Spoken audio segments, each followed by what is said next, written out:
날씨입니다. 오늘은 대부분 지역이 대체로 맑겠지만 충청남도와 호남 서해안, 제주도는 흐린 가운데 눈이나 비가 오는 곳이 있겠습니다. 내일까지 제주도 산지에 최대 15cm, 전북 서해안 최대 10cm, 충남 서해안에는 2에서 7cm의 눈이 내릴 것으로 예보됐습니다. 또 수도권은 내일 1cm 정도의 눈이 예상됩니다. KBS 제1라디오 5시 뉴스를 마칩니다. 아나운서 이상협이었습니다. KBS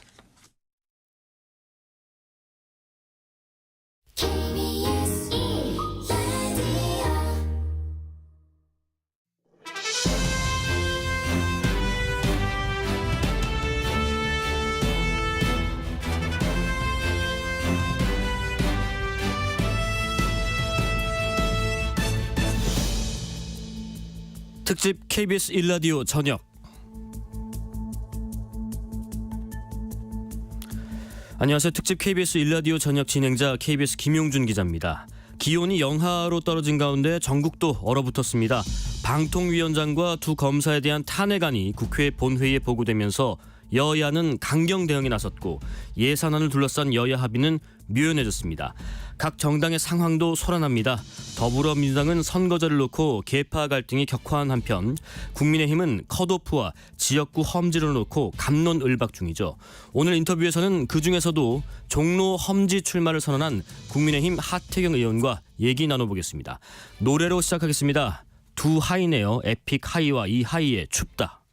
봄이와 꽃을 피우고 여름이 와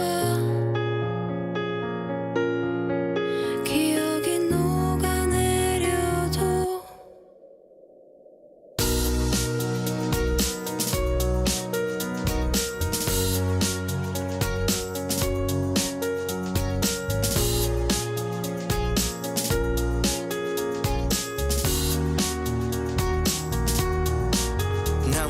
사계절이 어울리지 않아 차가운 알잖아.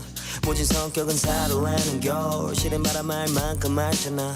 내가 냉정이 다인걸 겨울바다 같은 심장인걸 배를 띄워 다가오면 알겠지 내가 섬이 아닌 빙산인걸. 난 초점을 잃었지. 설이 낀 눈 시린 기억이 밟혀서 목젖 없이 비명만 질렀지. 아픈 상처만 남은 빙판이었지.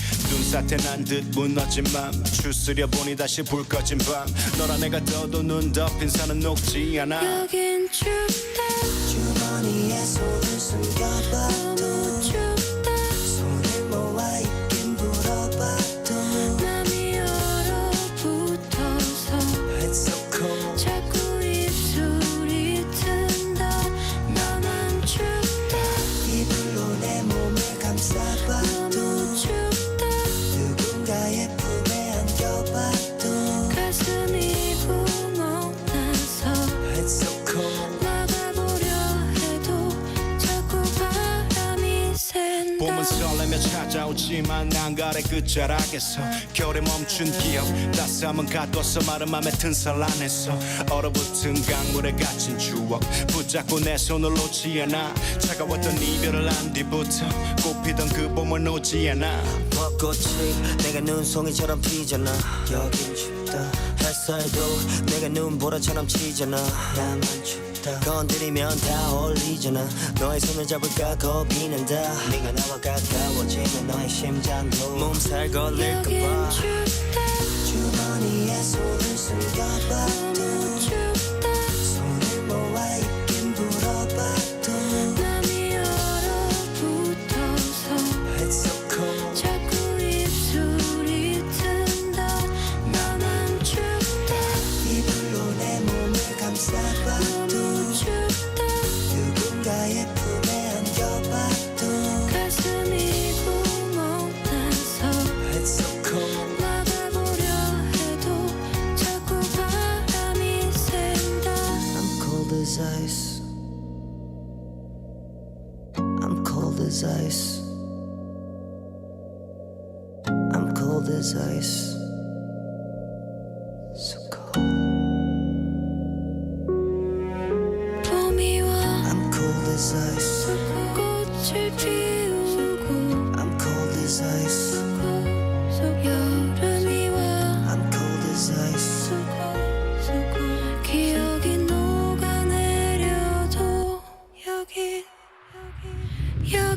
춥다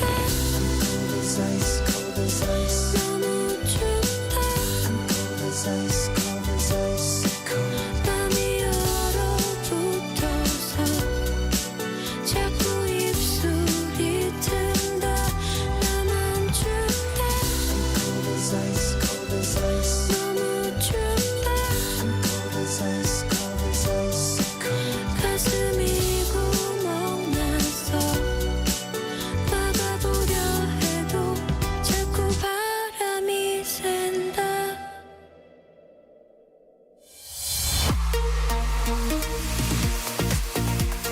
네, 뉴스 브리핑입니다. 뉴스 브리핑 맡아주실 한국경제 최형창 기자 모셨습니다. 안녕하십니까? 네, 안녕하세요. 아, 또 과거에 또 저랑 인연이 있던 분이셔서 예. 반갑습니다. 첫 소식은 저도 사실 자다가 뭐 아마 뭐 모든 분들이 그러셨겠지만 네. 깜짝 놀라셨을 거예요. 지진 때문에 새벽 4시 한 50분 넘어서요. 네. 뭐 저희 부모님도 포항에 계셔가지고 아. 또 경주에서 이번 지진 났다 보니까 네네. 바로 가깝죠. 새벽에 네네. 또 전화 드렸더니 아. 안 그래도 흔들렸다고 하시더라고요. 굉장히 깜짝 놀랐는데 경주시 부근에서 규모 4.0의 지진이 발생했고 새벽에 놀라신 분들 참 많으셨고요. 그죠? 그렇죠. 저도 이제 알람 때문에 깼는데요. 예. 경북 경주시 동남쪽 지역에서 이제 오전 4시 55분쯤에 규모 4.0 지진이 발생을 했습니다. 예. 이번 지진은 올해 한반도 내륙 지진 중에 가장 규모가 큰 거고요. 아. 이 소규모 여진도 이어지고 있거든요. 지금 네네. 국내가 지진 안전지대가 아님을 보여준다는 분석이 지금 나오고 있습니다. 네. 특히 이번 지진은 발생한 경주 지역인데 과거에도 한번 좀 크게 났잖아요. 그러니까요. 규모 한 5.8 정도 되나 맞습니다. 그렇게 큰데요. 어쨌든 그 위치와 이번 지진 위치도 한 21.8km밖에 떨어지지 않았습니다. 네네. 또 기상청에 따르면은 지금 흔들림의 정도를 나타내는 계기 진도가 경북이 5로 가장 높았는데 예. 이 5는 이 그 거의 모든 사람이 흔들림을 느끼고 그리고 그릇이나 창문이 깨질 정도의 색이라고 합니다. 네네. 어쨌든 지금 경북 그 지역 소방센터에 이제 이게 흔들리다 보니까 소방에 먼저 신고하는 신고가 분들이 많이 있잖아요. 들어왔겠죠. 그쪽 지역이 가장 신고 건수가 많았는데 59건으로 가장 많았습니다. 예, 예, 예. 인근 주민들 반응 한번 보시면요. 네. 가게 문을 열고 정리하는데 억수로 심하게 빵 소리가 크게 났다. 아. 또 건물이 흔들려서 3층에서 아들 며느리 손자가 다 뛰어내렸다. 네. 또 규모 3점대 지진과 규모 4점대 지진은 느끼는 정도가 확연히 다르다. 다른 지역은 긴급 재난 문자 알림을 받고 나서야 지진이 왔는지 알아챘을지라도 네네. 적어도 많은 경주 시민들은 알림이 오기 전에 직접 몸으로 지진을 느꼈다. 뭐 그렇죠. 이렇게 강조했습니다. 이게 또 처음에는 진도가 4.3이었다가 다시 4.0으로 정정이 됐고 예. 다행히 저희 KBS도 재난방송 주관사기 때문에 그 시간에 아주 빠르게 재난특보 방송을 했고 재난특보 방송을 통해서 어떻게 행동 요령하시면 좋겠다까지 다행히 안내를 잘 드렸는데 그런데 경상북도 경주시 이 재난 문자를 좀 늦게 보내서 논란이라고 하더라고요. 그렇습니다. 예. 이게 사실 4시 55분에 발생을 했는데 예. 경상북도의 경우에는 오전 9시 29분에 경북 지역에 재난 문자를 보낸 거예요. 내용을 보니까 지진으로 인한 건물 붕괴, 대형 화재 등에 주의하시기 바랍니다. 이미 한 차례 지나간 거잖아요. 그러니까요. 경주시는 더합니다. 경주시는 한 30여 분 뒤인 5시 43분에 아이고. 재난 문자를 보냈습니다. 네네. 흔들릴 때는 탁자 밑으로 대피, 건물 밖으로 나갈 때는 계단 이용, 야외 넓은 곳으로 대피하세요 이렇게 요령을 알렸습니다. 이에 대해서 경주시 관계자는 기상청이 지진 안전 문자를 보낸 만큼 지진 자체보다는 주민 대피 요령을 중심으로 안전 문자를 보냈다 이렇게 설명을 하고 있고요. 네. 이런 건 이제 그 경북과 경주에서 각각 보낸 거고 네. 그 참고로 행안부에서 기준이 있어요. 내륙에서 규모 3.0 이상 지진이 났을 때는 전국 시민을 대상으로 재난 문자를 보내도록 송출 기준을 규정하고 있습니다. 예. 그러니까 이제 사실 이 재난 행동 요령도 뭐 이렇게 설명은 하지만은 이게 사실 ABC거든요. 바로 네네. 좀 보내줬으면 조금 더 도움이 됐을 텐데 30분 정도씩 늦게 하다 보니까 좀 논란이 된 것 같습니다. 다행히 뭐 큰 피해는 예, 없었다니까 다행인 것 같습니다. 우리 또 정치부 올해 출입하셨던 최영찬 기자 오셨으니까 여의도로 한번 가보겠습니다. 네. 민주당이 오늘 오후 2시에 국회 본회의를 단독 소집했고 또 개의를 했고요. 국민의힘이 강력하게 반발하고 있는 와중입니다. 그렇습니다. 네. 지금 민주당이 다시 발의를 한 거예요. 예, 지금 예. 이동관 방송통신위원장과 손준성, 이정섭 검사 2명에 대한 탄핵소추안 오늘 국회 본회의에 보고를 했습니다. 예. 이 위원장 등에 대한 탄핵소추안은 본회의 보고한 다음에 24시간에서 72시간 안에 이 무기명 투표로 표결을 해야 합니다. 그러니까 이제 사흘 내로는 해야 된다. 그렇죠. 말씀이시죠? 네. 그런데 지금 민주당 계획대로 보면은 12월 1일 바로 내일입니다. 예. 본회의에서 이 이위 위원장에 대한 탄핵 소추안을 표결 처리한다는 방침입니다. 국민의힘이 항의해서 퇴장을 하더라도 이 단독 처리하겠다 이런 계획을 밝혔고요. 네네. 지금 방통위원장에 대한 탄핵 소추안은 재적 의원 과반, 그러니까 150명 찬성 의결로 민주당 단독으로 사실 처리가 가능한 사안입니다. 예. 그럼 뭐 국민의힘에서는 뭐 철야 농성도 불사하겠다 하고 뭐 의장실 앞에서 또 농성도 하고 있는 것 같은데 예. 뭐 예산안 전국이다 보니까 사실 이런 부분들의 충돌이 좀 걱정이 되긴 합니다. 근데 이 와중에 그 이종석 헌법재판소장 임명 동의안은 통과가 됐네요. 예, 그렇습니다. 예. 지금 이 건에 대해서는 국민의힘 의원들도 들어와서 같이 처리를 했고요. 네. 총 투표수 291표 중에 찬성 204표, 반대 61표, 기권 26표 이렇게 통과됐습니다. 유남석 전 소장이 지난 10일 퇴임한 다음에 한 21일 정도 공백이 있었는데 예. 이제 해소가 된 거죠. 네. 국민의힘은 민주당이 단독으로 본회의를 소집을 추진한 다음에 반발해서 이 김진표 국회의장 본 앞에서 지금 반발하고 계속 그랬거든요. 예. 그럼에도 불구하고 어쨌든 이 표결에는 지금 참여를 한 겁니다. 네. 일단 뭐 앞서 제가 살짝 언급드린 것처럼 국민의힘은 하여튼 오늘 밤부터 본회의장 앞에서 계속해서 철야 농성하겠다 이런 입장을 계속 고수하고 있는 거죠. 일단 그런 상황이고요. 먼저 아까 잠깐 설명해드린 것처럼 예. 국회의장실 앞에서 본회의 전에 한 40분 정도 의원들이 올라가서 연좌 농성을 벌였어요. 민주당이 지금 이동관 방통위원장 탄핵안 표결을 추진한 만큼 이제 오늘 밤부터 다음날 본회의까지 국민의힘 의원들이 지금 본회의장 앞에서 그 이제 뭐 로텐더홀이라고 하죠. 예. 거기서 이제 철야 농성을 지금 계획 중인 것으로 알려졌고요. 앞서 국민의힘 원내수석 부대표죠. 이양수 의원은 이 의사진행 발언에서 이렇게 얘기했습니다. 여야를 중재해야 할 국회의장은 정치적 중립 의무를 저버리고 일방적으로 야당 편만 들고 있다. 민주당과 국회의장은 무엇이 그리 급해 무리하게 탄핵을 다시 추진하는 것인지 묻고 싶다. 이렇게 따져 물었습니다. 예. 뭐 김진표 의장이 여야 또 이렇게 합의를 좀 했으면 좋겠다고 계속 촉구를 그렇죠. 하고 있지만은 녹록지 않아 보입니다. 자, 또 민주당 얘기도 해보겠습니다. 민주당이 본회의 전후로 해서 의원총회를 열고 선거제 이 개편 방향을 좀 논의하기로 했는데 이게 뭐 개파 간의 갈등 또 주장이 좀 다르고 또 최근에 이재명 대표가 어떤 언급한 것에 시사하는 바가 있다 보니까 예. 좀 갈등이 계속 되는 것 같아요. 이게 지금 뭐 개파도 다르고 각자 생각하는 의견들이 다 달라서 예. 결론이 쉽지 않습니다. 네, 어쨌든 네. 지금 의원총회를 오늘 열었는데 일단 상황은 이렇습니다. 예. 여야 원내 지도부가 일단 여야 간에 먼저 이게 이제 선거제라는 게 선거의 룰이거든요. 그렇죠. 그래서 합의 처리가 원칙이기 때문에 지금 각 당이 지금 상황이 어떤지 협상 상황을 또 보고를 했고요. 또 이게 이제 정치개혁특별위원회라고 이제 정개특위라고 하죠. 거기서 예. 또 좀 논의되는 게 있어요. 네. 어쨌든 그런 내용을 좀 보고를 했고 현재 민주당 당내에서는 지금 비례대표 배분 방식 그리고 이 관련해서 현행 준연동형 비례제를 유지할 것이냐 예. 아니면 이제 그 이전에 이제 옛날처럼. 있었던 병립형을 회귀할 것이냐 이렇게 예. 팽팽하게 지금 의견이 지금 갈렸고요. 네네. 현행 중연동형 비례제를 유지하되 비례 위성 창당을 금지하는 내용의 입법을 해야 한다 이렇게 했던 주장들이 꽤 많습니다. 예. 이분들은 민주당이 지난 대선 당시에 이 총선용 위성 정당을 방지하는 연동형 그리고 이 권역별 비례대표제를 약속하지 않았냐 이걸 지켜야 한다 이렇게 지금 주장을 하고 있어요. 근데 꼭 이렇게 할 수만은 없다라는 기류도 있잖아요. 지금. 그렇죠. 예. 지금 그러니까 민주당 내에서는 이 현 연동형 제도가 유지가 되면은 이 국민의힘이 위성 정당을 만약에 그런 상태에서 창당을 해버리면은 네. 원내 다수당 지위를 뺏길 것이다. 사실 이 논리 때문에 지난번에도 뭐 더불어 시민당이 나오고 그랬거든요. 예. 어쨌든 그런 위기감이 계속 번지고 있어서 예. 그런 가운데 아까 말씀해 주신 것처럼 이재명 민주당 대표가 지난 28일 날 자기 유튜브에서 이제 라이브를 킨 거예요. 예. 이렇게 얘기를 합니다.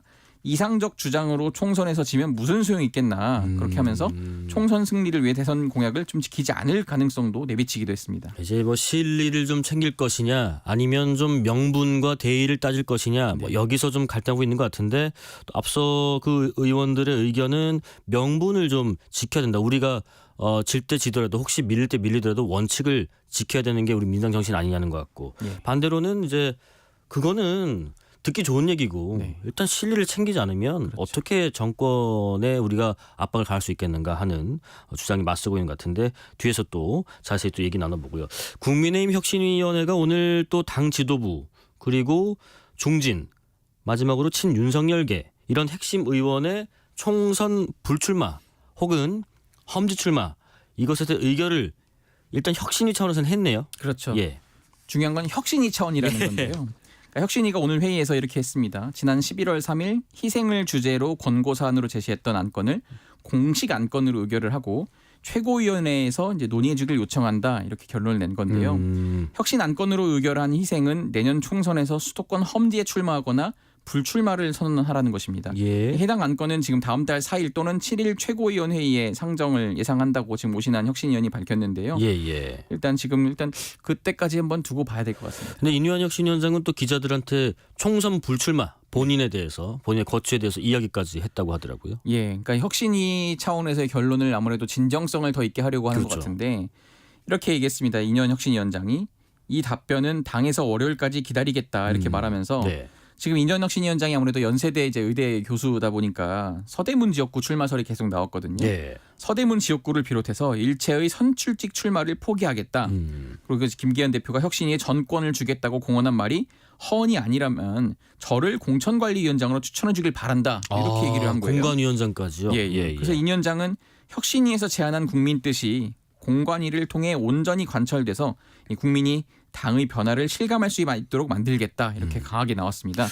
어쨌든 지금 인 위원장이 이 같은 추가 요구는 혁신위 의결 사항은 아니라고 또 오신환 혁신위원은 설명했고 예. 약간 인 위원장이 좀 기자들 앞에서 좀 세게 얘기했다는 거죠. 근데, 사전에 준비한 내용을 발표하겠다고 인 위원장이 양해를 구했다. 예. 구체적으로 공유하지 않았다 이렇게 전했습니다. 근데 공관위원장을 달라는 거는 굉장히 큰 권한을 갖게 그럼요. 되는 건데 네. 어떻게 지도부에서 오케이 했습니까? 즉답을 하진 않고요. 예. 김기현 대표도 국회에서 기자들 만나서 이렇게 얘기합니다. 그동안 혁신위 활동이 인 위원장이 공관위원장이 되기 위한 그런 목표를 가지고 활동했다고 생각하지 않는다. 그러면서도 이 국회 상황이 매우 엄중한데 공관위원장 자리를 가지고 논란을 벌이는 것은 적절하지 않아 보인다. 이렇게 얘기했고 지금 박정화 수석 대변인이 이렇게 거들었어요. 그러면 김 대표가 인 위원장의 공관위원장 요구를 거절한 것이냐 이렇게 질문한 것에 그렇다 이렇게 답을 한 겁니다. 그렇다라고 대변인이 대신 답을 했네요. 국민은 혁신위 상황 관련해서는 2부에 여러분들 그 하태경 국민의 의원과 또 자세히 나눠볼 기회가 있을 것 같고요. 민주당 이재명 대표의 측근 김용 전 민주연구원 부원장 불법 선거자금 수수 의혹에 대해서 1심 결과가 나왔고 또 법정 구속까지 됐다는 소식이 있더라고요. 그렇습니다. 예. 이 불법 정치 자금을 수수한 혐의 등을 받는 김용 전 민주연구원 부원장이죠. 징역 5년형을 선고받고 법정 구속됐습니다. 예. 말씀해 주신 것처럼 이재명 대표의 최측근이죠. 예. 서울중앙지법 형사 합의 23부고요. 오늘 정치자금법 위반 그리고 특정범죄가중처벌법상 뇌물 등 혐의로 재판에 넘겨진 김 씨에게 징역 5년과 벌금 7천만 원을 선고하고 법정 구속을 했고요. 또 6억 7천만 원을 추징 명령을 내렸습니다. 같이 재판받은 분들도 있죠. 그렇습니다. 이 대장동 민간 개발업자죠. 남욱 변호사에게는 징역 8개월을 선고했고요. 다만 지금 계속 이름이 나온 유동규 전 성남도시개발공사 기획본부장과 정민용 변호사에게는 각각 무죄를 선고했습니다. 재판부 입장은 이렇습니다. 예. 김용 전 부원장과 유동규 전 기획본부장 남욱 변호사 등이 장기간에 걸쳐 사업 공모 참여와 인허가 등을 매개로 금품 수수 등을 통해서 밀접하게 유착되는 과정에서 행해질 일련의 부패 범죄 이렇게 정의를 했고요. 이 지방자치단체와 지방의회 의원의 직무의 공정성, 청렴성 그리고 사회 일반의 신뢰를 현저히 훼손한 행위로 비난 가능성이 매우 크다는 거예요. 그러니까 앞서 이재명 대표의 최측근인 지금 김 전 부원장은 당내 그 대선 예비 경선 전후로 해서 지금 유동규 전 본부장 등과 공모해서 이 남욱 변호사 등한테 이 사회에 걸쳐서 대선 자금 명목으로 8억 4,700만 원을 수수한 혐의로 재판에 넘겨진 거거든요. 그랬었죠. 당시에 김 전 부원장이 단순히 그 대선 캠프만 있던 게 아니라 또 성남시의회 의원으로 활동을 하고 있었어요. 예. 그래서 이제 그 성남도시개발공사 공사 설립이랑 대장동 개발 사업 관련 편의를 제공한 대가로 지금 유 전 본부장으로부터 4차례에 걸쳐서 1억 9천만 원을 수수한 혐의를 함께 받고 있습니다. 네네. 지금 구속 기소된 김 전 부원장은 재판 과정에서 터무니없는 소설이라면서 혐의를 전면 부인해 왔습니다. 근데 어쨌든 유 전 본부장은 이날 무죄 선고한 다음에 이재명 대표에게도 한마디 해달라는 취재진에게 수혜자는 이재명이다. 주위에 있는 사람들을 다 이재명을 위한 도구다. 이렇게 또 말을 했습니다. 이러다 보니까 지금 뭐 소위 말하는 뭐 이재명 대선용 정치 자금의 유죄가 나온 거 아니냐. 예. 그래서 428억인가요? 그 약정설 이것도 수사하는 게 좀 탄력을 받을지도 좀 주목이 되고 또 하나는 이재명 대표 측에서는 김용 부위원장의 실형에 대해서 납득하기 어렵고 네. 부정자금은 일원도 없었다는 입장이다 보니까 향후 재판도 예. 또 이제 향후에 연관된 수사도 좀 이제 지켜봐야 될 것 같습니다. 대통령실이 오늘 조직 개편을 했는데 뭐 새롭게 만든 실도 있고요. 그다음에 수석들도 대거 교체가 됐죠. 네, 예. 정책 기능을 좀 강화한 모양새인데요. 예. 김은혜 홍보수석은 브리핑을 통해서 정책실장은 경제수석실과 사회수석실을 관장한다. 예. 그리고 이제 과학기술수석실이 곧 만들어질 건데 여기도 정책실장 소속으로 두게 될 것이다. 이렇게 설명을 했어요. 예. 그러니까 정책실장실 신설은 내각 그리고 당과의 협의 조정 기능을 강화해서 정책 추진의 속도를 높이고 경제 정책을 좀 더 밀도 있게 점검을 해서 국민의 민생을 살피기 위한 것이다 했는데 그 이관섭 국정기획수석 비서관이 이제 승진을 정책실장으로 한 거거든요. 예. 어쨌든 지금 3실장 체제로 이제 가겠다 이렇게 좀 힘을 실어 준 겁니다. 예. 지금 그러면 김대기 비서실장 그리고 조태용 안보실장 이렇게 2실장 체제였는데 어쨌든 말씀드린 것처럼 이제 3실장이 된 거고요. 예. 다만 이제 조만간 발표할 대통령실 개편에는 과학기술 그 수석실의 구체적인 인사 조직 구성은 포함되진 않을 것으로 전해졌는데 네. 좀 인선에 시간이 걸린다고 합니다. 그래서 그렇겠네요. 누구를 할지 좀 계속 찾고 있고요. 네. 가급적 연내 또는 내년 초에는 구성할 수 있도록 할 계획이다 이렇게 했고 또 지금 이제 그렇게 되면 6수석실이 되는데요. 오늘 바로 또 수석비서관들도 교체가 했거든요. 조금 좀 발표가 됐더라고요. 예. 그 정무수석에는 한호섭 현재는 이제 국정상황실장인데 정무수석이 됐고 시민사회수석에는 여기 황상무 전 KBS 앵커가 됐고 예. 그리고 홍보수석에는 현재는 대변인이죠 이도훈 신임 홍보수석이 이제 임명이 됐습니다. 경제수석으로는 박준섭 한국은행 금융통화위원 그리고 사회수석에는 장상윤 교육부 차관이 각각 기용됐습니다. 어쨌든 이렇게 정책실장 자리를 다시 이렇게 만든 거는 아무래도 뭐 물가 안정을 최우선적으로 좀 잡고 거기에 좀 역량을 좀 집중하면서 또 새로 신설될 과학기술 수석실도 염두에 둔 것 아닌가 하는 네. 생각이 듭니다. 우리 또 한국경제 소속이시다 보니까 경제 얘기 좀 해보겠습니다. 한국은행이 기준금리를 7연속 3.5%로 동결했네요. 네, 조정 없이 동결을 했습니다. 이 금통위는 동결 결정 배경에 대해서 물가 상승률이 당초 예상보다 높아졌지만 이 기조적 그 둔화 흐름이 이어질 것으로 전망이 되고 이 가계부채 증가 추이 그리고 대외 여건의 불확실성이 좀 크거든요. 그런 만큼 현재의 긴축 기조를 계속 유지하는 것이 적절하다 이렇게 봤다 설명을 했습니다. 네네. 지금 금통위는 2021년 8월 기준금리를 15개월 만에 0.25%포인트 올리면서 통화정책 정상화에 나섰고요. 그 이후에 기준금리는 계속 조금씩 올라서 모두 3%포인트 높아진 거거든요. 예. 지금 이런 금리 인상 기조는 지난 2월 동결 이후 깨졌고 이 3.5% 기준금리가 지금 10개월째 유지가 되고 있는 건데요. 이렇게 7연속 유지되는 이유는 뭐예요? 지금 어쨌든 지금 성장이 부진을 하지만 네. 또 가계부채가 만만치 않아서 이거를 그렇다고 막 또 성장 때문에 내리자니 네네. 그렇다고 또 막 동력이 떨어지고 뭐 이런 그렇겠죠. 상황인 거거든요. 지금 딜레마가 빠진 겁니다. 지금 이창용 총재가 이렇게 얘기했습니다. 금융통화위원 6명 중 4명이 기준금리 추가 인상 가능성을 열어둬야 한다는 의견을 제시한 건데요. 그러니까 이게 조금만 내릴 것 같으면 자꾸 빚내서 집 사고 이런 분들이 있다 보니까 그렇죠. 그런 것에 대해서 너무 투기성이나 이런 건 너무 빚내서 무리하게 하지 말라 이런 식으로 지금 시장에 시그널을 주고 있는 겁니다. 네네. 이 총재는 지금 물가 상승률이 목표 수준인 2%로 수렴할 것이라는 확신이 들 때까지 이 통화 긴축 기조를 충분히 장기간 지속할 것이다 이렇게 밝혔는데요. 네.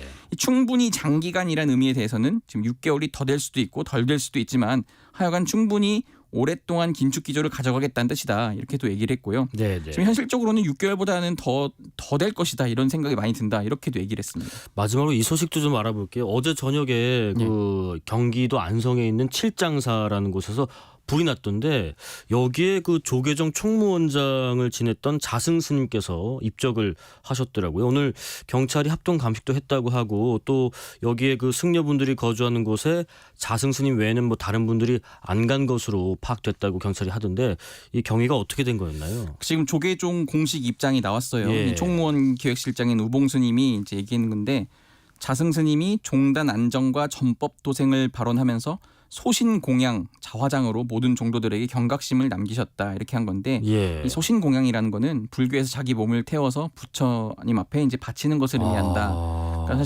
사실상 이제 스스로 극단적인 선택을 하신 거죠. 예, 예. 어쨌든 그런 걸 이제 불교적 표현으로 이렇게 소신공양이라고 한 거고요. 무슨 말씀을 안 남기셨다나요? 남긴 게 있습니다. 예. 생사가 없다 하니 생사 없는 곳이 없구나. 더 이상 구할 것이 없으니 인연 또한 사라지는구나라고 열반송이라고 합니다. 이런 글을 남겼고요. 네. 그런 걸 이제 조계종을 통해서 전했습니다. 지금 조계종은 총무원장인 진우스님을 장의위원장으로 하는 장리위원회를 꾸려서 조계사의 분향소를 마련하고요. 다음 달 3일까지 자승스님의 이 장례를 종단장으로 모시기로 했다고 발표를 했습니다. 네, 스스로 소신 공양을 하신 걸로 보인다는 소식까지 들어봤습니다. 뉴스브리핑 한국경제 최형창 기자였습니다. 고맙습니다. 감사합니다. 실시간 교통 정보 알아보겠습니다. 교통정보센터 이현 씨 나와주세요. 네, 퇴근 차량이 빠르게 느는 시간대죠. 경부고속도로 서울 쪽으로 대전터널 부근에서는 사고도 발생했습니다. 승용차 관련 사고를 처리하고 있는데요. 2차로가 막혀 있습니다. 1km 구간에서 여파를 받고 있습니다. 이후로 입장 휴게소에서 안성 분기점 쪽으로 길게 밀려가고 있습니다. 기흥 동탄에서 기흥 쪽으로는 작업 정체가 이어지고 있고요. 수원 부근에서 주춤하다가 달래내에서 반포 쪽으로 속도가 뚝 떨어지고 있습니다. 서울시내 강변북로 구리 쪽으로는 세 군데에서 사고 처리하고 있습니다. 양화대교 부근과 천호대교 부근 그리고 청담대교 부근인데요. 방화대교부터 영향을 크게 받고 있습니다. 여기에서 천호대교까지 가신다면 1시간 25분 정도 걸리겠습니다. 하남 쪽의 올림픽대로도 궁금하실 텐데요. 행주에서 염창 나들목까지나 노량진에서 영동대교 쪽으로 많이 어렵습니다. KBS 교통정보센터였습니다.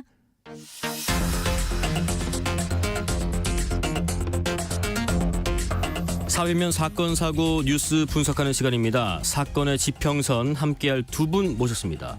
얼주가 김환 한겨레 신문 기자 손정혜 변호사 나오셨습니다. 안녕하십니까? 안녕하세요. 이렇게 영하 1도로 추운 날에 아이스 아메리카노를 들고 카페만 들어가면 습관적으로 아이스 아메리카노 주세요. 이렇게 대단하십니다. 그렇게 추운 하고 날. 들고 오면서 후회했습니다. 너무 춥더라고요. 네. 예, 일단 오늘 사건 뭘 살펴볼지 김환 기자님 오늘 주제는 뭔지요? 예, 뭐 롤스로이스 차량 사고 뭐 이런 검색어로 굉장히 좀 많은 사람들이 공분을 모았던 사건인데요. 예. 그 강남구 이제 압구정역 인근에서 롤스로이스 차량에 치였던 여성이 끝내 숨졌습니다.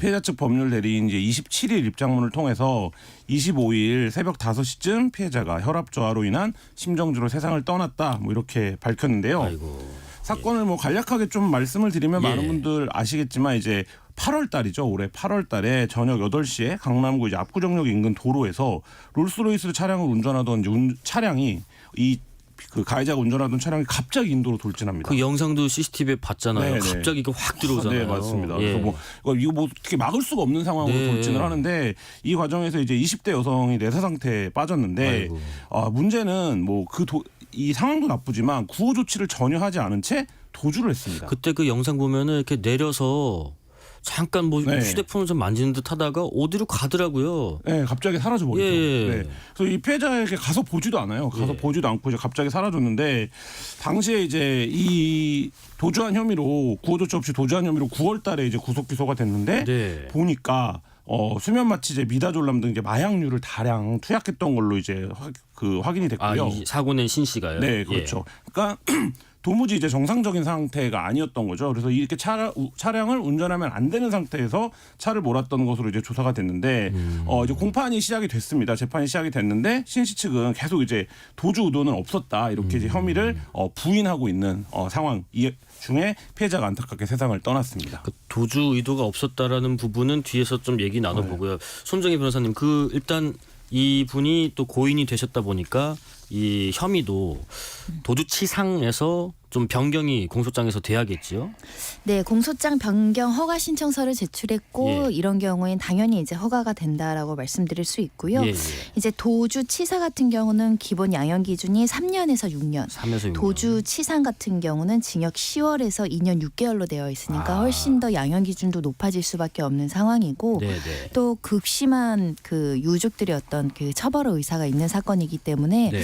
재판부에서는 굉장히 엄중하게 이 사건을 볼 가능성이 매우 높은 사건이고요. 특히 지금 도주치상이든 치사든 다투고 있잖아요. 예.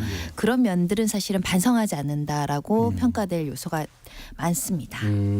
10개월에서 2년에서 3년에서 6년. 도주치사도 그렇게 막 제 느낌에는 강한 형량은 아닌 것 같은 느낌이 듭니다. 어쨌든 그 김 기자님, 그 네. 피의자가 어쨌든 신 씨가 그 전에는 사고 직후에 뭐 특별히 네. 사과를 한다든가 사과의 의향을 비친다든가 이런 것들은 좀 없었던 걸로 네. 전해졌는데 뭐 재판이 점점 가까워지니까 그제야 뭐 사과하고 싶다 뭐 이런 얘기를 했다고요? 네, 그러니까 사과 의사는 그커녕 예. 아예 연락조차 없었다라는 거예요. 아예요. 네, 그런데 이제 재판을 앞두고는 변호인을 통해서 피해자 가족에게 사과 편지를 보내고 싶다라는 의사를 밝혔다라는 거예요. 그 피해자 측은 굉장히 이제 이 부분에서도 이제 너무 화가 나는 상황인데 말씀드렸듯이 단 한 번도 피해자 측에 연락을 하지 않았습니다. 그런다가 이제 재판을 앞두고 사과서 그러니까 인터넷에 뭐 검색해 보시면 나오는데 뭐 형량 반성문 이런 식 키워드로 검색을 해보면 재판을 앞두고 반성을 하는 모습을 보이자. 그러면 양형이 이제 말하자면 감형 사유가 될 수 있기 때문에 이제 그런 행태를 보이는 게 아니냐 뭐 이런 이제 비판을 또 받고 있는데요. 피해자의 오빠가 언론과 인터뷰에서 밝힌 내용을 보면 사고 이후에 단 한 번도 사과를 받은 적이 없다. 네. 그런데 형량 받기 직전에 반성문 제출하고 우리한테 편지를 주겠다는 게 무슨 의미냐. 그러니까 이 가족들이 제일 화가 나는 부분은 저도 뭐 여러 번 이제 인터뷰한 내용들을 봤는데 구호 조치를 그 당시에 했으면 네. 상황이 조금 그래도 달라지지 않았을까라는 게 어쩔 수 없이 가족들이 갖는 희망이자 부질없는 어쨌든 생각들 아니겠습니까? 그렇죠. 근데 최소한의 그 인간적인 조치를 하지 않고 떠나놓고 그리고 마약류 투약을 했다라는 게 뒤늦게 밝혀졌는데 그러면서도 카메라 앞에서만 죄송합니다 하다가 가족들에겐 한마디도 없다가 이제 재판을 앞두고 자기가 형을 선고받기 상황을 앞두고 이제 이렇게 사과 편지를 보내겠다는 의사를 그것도 변호인을 통해서 밝히는 상황. 뭐 이 부분에서 가족들은 도저히 이걸 받아들일 수 없다라는 내용이고요. 예. 합의하지 않겠다. 마약류 사건까지 합쳐서 엄벌을 받기를 가족 모두가 원하고 있다. 이렇게 지금 언론과 입장을 밝힌 상태입니다. 다음 질문 드리기 전에 잠깐 궁금한 게 있어요. 손 변호사님. 그 바로 사과하지 않는 그 의도는 뭐고 또 재판을 앞두고 이제는 사과를 하겠다는 의도는 뭐예요? 그러니까 사실은 진심으로 반성하고 피해자 가족들에게 용서를 구하고 싶으면 즉시 사과하고 예. 진심 어린 태도를 보이는 게 통상적이지만 제의식이 없거나 예. 특히 피해자의 어떤 고통이나 이런 것들에 대해서 조금 동감하지 못하는 사람들 사과를 안 하죠. 아니면 뭐 사과를 바로 하면 뭘 좀 인정해 버리는 꼴이 되는 것도 그렇진 있나요? 그렇진 않습니다. 않고요. 기본적으로는 저희가 이런 사건을 변호할 때는 그래도 가서 10번이든 100번이든 사과를 하라고 하거든요. 참 그런데도 안 한 거네요. 예, 근데 이제 이 내용을 봤을 땐 마지 못해서 이제 재판 앞두고 합의는 필요하니까 감형을 받기 위해서는 합의가 절대적으로 도움이 되기 때문에 이제 변호사 그럼에도 불구하고 이거 반성하는 모습을 재판부한테 연출을 해야 된다, 보여줘야 된다라는 이야기를 듣고 필요 최소한도만 이렇게 이제 사과하는 내용을 했다. 근데 이런 것들이 진심으로 안 와닿으니까 피해자 측에서는 기반적이라고 생각하는 그렇겠죠. 거예요. 처음부터 와가지고 사과한 것도 아니고 나중에 자기한테 이익이 되기 위해서 반성문 쓰고 사과 편지를 썼다라고 생각할 여지가 있기 때문에 더 화나게 하는 지점이죠. 김 기자님, 그 신 씨는 도주 혐의는 계속 부인하고 있는 거. 난 도망가지 않았다. 그 부분은 본인은 도주할 의사가 없었다라고 네, 지금 네. 계속 주장을 하고 있는데 네. 그 부분도 보면 이제 법률적으로 굉장히 조력을 받은 거죠. 왜냐하면 자기가 어떤 부분에 이제 혐의가 없다라고 주장을 해야 네. 형량이라든지 이런 부분에 영향을 미칠 수 있는지에 대한 법률적 조력을 받고 지금 재판에 임하고 있는 것으로 보이고 예. 그렇게 보면 혐의가 높은 뭐 도주치사나 도주치상 혐의는 나는 그런 의도가 없었다. 이게 마약을 했기 때문에 뭐 재판 과정을 지켜봐야겠습니다만 내가 그런 걸 판단할 수 있는 심신 상태도 아니었다. 뭐 이런 식의 이제 주장을 할 가능성이 높거든요. 그렇다라고 하면 재판부가 이 부분을 어떻게 이제 판단할지 또 이 부분에 대한 관심도 굉장히 좀 높은 것 같습니다. 9449님이요. 처벌이 무거워야 다시는 이런 일이 발생하지 않을 것 같습니다 합니다. 이런 얘기 나올 때마다 손 변호사님 마약을 한다던가 뭐 술을 먹는다던가 이러면 자꾸 왜 심신미약으로 가요? 이건 더 가중을 해야 되는 거 아니에요? 이거는 심신미약이 인정될 여지가 없습니다. 없겠죠? 왜냐하면 네. 지금 도주치사만 적용된 게 아니라 예. 특가법상 위험운전치사 그리고 도로교통법상 사고 미조치인데요. 위험운전치상 치사죄가 스스로 약물을 먹고 이 심신미약 상태에서 운전을 한 경우에 처벌하는데 가중 처벌하는 겁니다. 왜냐하면 경합법은 가중이라고 해서 예. 도주치사와 위험운전치사가 경합해서 가중 처벌하는데 거기에다 대고 심신미약 강경을 해주는 건 모순적이잖아요. 그래서 인정될 여지가 없다라는 점이고 네. 이 도주의 고의도 이제 부인하는 점은 아까 말씀드린 것처럼 3년 6년이지만 위험운전 치사죄와 또 경합되면 훨씬 더 가중된 양형을 받아야 되는 상황이니까 하나라도 무죄를 받기 위해서 주장을 하는 건데 우리 법원에서는 이 도주의 의사라는 것은 확정적으로 나 도망가야지 이런 도주의 의사뿐만 아니라 네. 사람을 즉시 구조하지 않고 이 현장을 이탈하는 경우에 미필적 고의라도 인정이 되는 게 이제 도주의 고의라고 보셔야 될 것 같고 네. 그 당시 상황을 보면 본인이 운전자가 내려서 즉시 구호 조치를 하지 않아서 지나가는 시민들이 구호 조치를 하거든요. 예. 그걸 뻔히 알면서도 다른 곳으로 이탈을 했어요. 네. 그럼 자기가 적어도 이 피해자를 두고 현장을 이탈해서 어떤 사고의 위험성을 증대시켰다라는 미필적 고의는 당연히 인정될 수 있는 가능성이 있는 거고요. 이 도주치사나 도주치상을 이제 처벌하는 목적은 우리 법원에서는 피해자의 생명과 이 신체를 구호하는 목적이 있는 거예요. 예. 실제 내가 그날 즉시 구조하지 않았더라도 결과가 바뀌지 않더라도 왜냐하면 본인이 구조 안 해도 옆에 있는 시민이 구조했을 가능성은 있잖아요. 예. 그렇다고 하더라도 다른 교통사고에서 그렇다고 해서 자리를 이탈하면 안 되는 거죠. 그런 면에서는 즉시 구호 조치하지 않고 다른 뭐 병원을 가거나 뭐 어떤 행위들을 한 것 자체만으로 이제 뭐 구조 의사가 도주의 의사가 없었다라는 주장은 받아들여지긴 굉장히 어려운 측면이 있고요. 특히 본인이 갔을 때 병원을 찾아갔거든요. 그 예. 병원들도 본인이 이제 그런 어떻게 보면 마약류 관리법에서 위반되는 약물을 이제 그 투약한 것으로 알려지고 있던 병원들이었기 때문에 예. 오히려 범행을 은폐하려는 시도를 했다라고 해석하는 게 자연스럽습니다. 그러니까 사고가 나면 기본적으로 그렇죠. 어떻게 당황은 하지만 네. 당장 이렇게 뭐 차를 뭐 뺀다든가 든다든가 아니면 괜찮냐고 묻는다든가 그런 행동을 그렇죠. 하는데 사실 일반적인 과정에서 내가 사고를 냈어요. 그러면 내가 어떤 처벌을 받을까가 먼저 드는 생각이 아니라 당연히 사고를 당한 피해자가 있으면 이 피해자에 대한 조치를 내가 빨리 해줘야 이 피해자의 뭐 생명이라든지 여러 가지 문제가 관련이 되어 있는 거잖아요. 그러니까 이 행위를 한 다음에 결과론적으로 내가 뭔가를 잘못한 게 있으면 도로교통법을 위반했다든지 여러 가지 다른 위법이 있으면 예. 그 부분에 대한 처벌을 감수하는 건데 예. 지금 이 사건은 전형적으로 그게 뒤집어져 있는 사건인 휴대폰을 거죠. 본다든가 누가 도와도 그냥 있다든가 어디에 들렀다가 온다든가 그렇죠. 다시 와서도 가만히 있다든가 그렇죠. 그러니까 피해자를 피해자에게는 전혀 이제 반응을 하지 않고 어쨌든 그런 행동들을 하다가 결국 재판에 들어가니까 법률적 조력을 받으면서 어떤 특정 부분에 대해서는 나는 그럴 의사가 없었다라고 주장을 하고 또 뭐 사과를 해서 합의를 통해서 형량을 줄이려고 하는 시도를 한다. 뭐 이런 것들을 놓고 보면 종합적으로 재판부에서 너무 이게 과정의 죄질이 안 좋다. 뭐 이런 생각이 듭니다. 그러니까 거기서 변호사님 어떤 행위는 내가 직접적으로 구한다거나 이렇게 못하더라도 어쨌든 현장에 이탈을 하면 안 된다는 건가요? 그러니까 즉시 119에 신고를 하고 예. 피해자의 어떤 신변을 확인을 해서 예. 구호 조치 예를 들면 적어도 이제 피해자와 관련해 가지고 뭔가 도울 수 있는 행위들을 할 수 있는 여지가 있잖아요. 예. 전혀 없었습니다. 그래서 지나가는 사람들이 차량 들어가지고 이 피해자를 구하고 또 온 소방관이나 이런 사람들 올 때까지 대기하고 그런 것들을 하지 않은 것이 명백한 이제 우리가 소위 말하는 뺑소니. 예, 그건데 이제 그 부분은 이제 부인하고 있고요.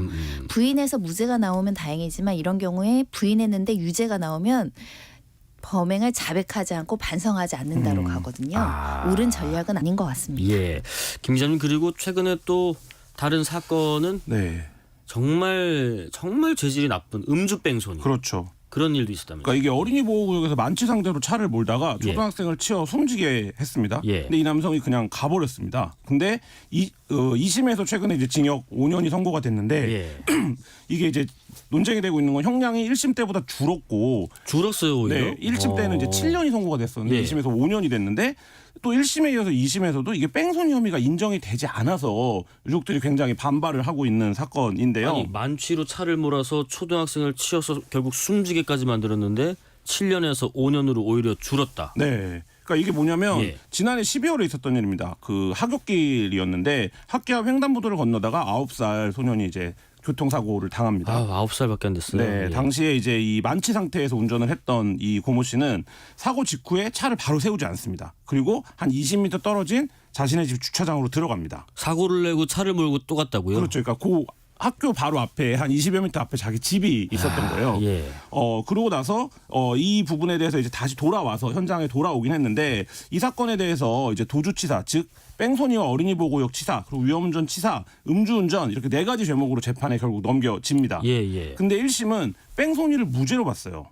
그리고 2심도 뺑소니를 무죄로 봤습니다. 왜냐하면 차를 주차한 뒤에 바로 현장으로 돌아오긴 했다라는 점이에요. 그러니까 이거를 보면 의도적 도주는 아니다 이렇게 이제 법원은 본 거예요. 예. 그래서 이런 부분들에서 1심은 그래도 이제 7년을 선고를 했는데 나머지 죄목들의 유죄를 인정해서 예. 2심은 이제 오히려 좀 징역을 줄여서 2년 줄여서 5년을 선고를 했는데 요 차이는 어디서 발생했냐? 1심은 이렇게 봤습니다. 스쿨존에서 사망 사고를 낸 거잖아요. 예. 그리고 위험운전에 의한 사망 사고예요, 이게. 그러니까 이 두 가지가 각각의 형량을 합산해야 된다고 1심은 판단을 한 거예요. 예. 근데 2심은 이거 그러니까 두 개의 행위로 나눠서 볼 수도 있지만 이게 결국엔 하나의 사건, 하나의 행위가 아니냐. 그렇기 때문에 이 부분을 좀 이제 한 가지 그 두 개의 형량 중에 무거운 것으로 선고해야 된다라는 취지에서 이제 형량을 낮춘 건데요.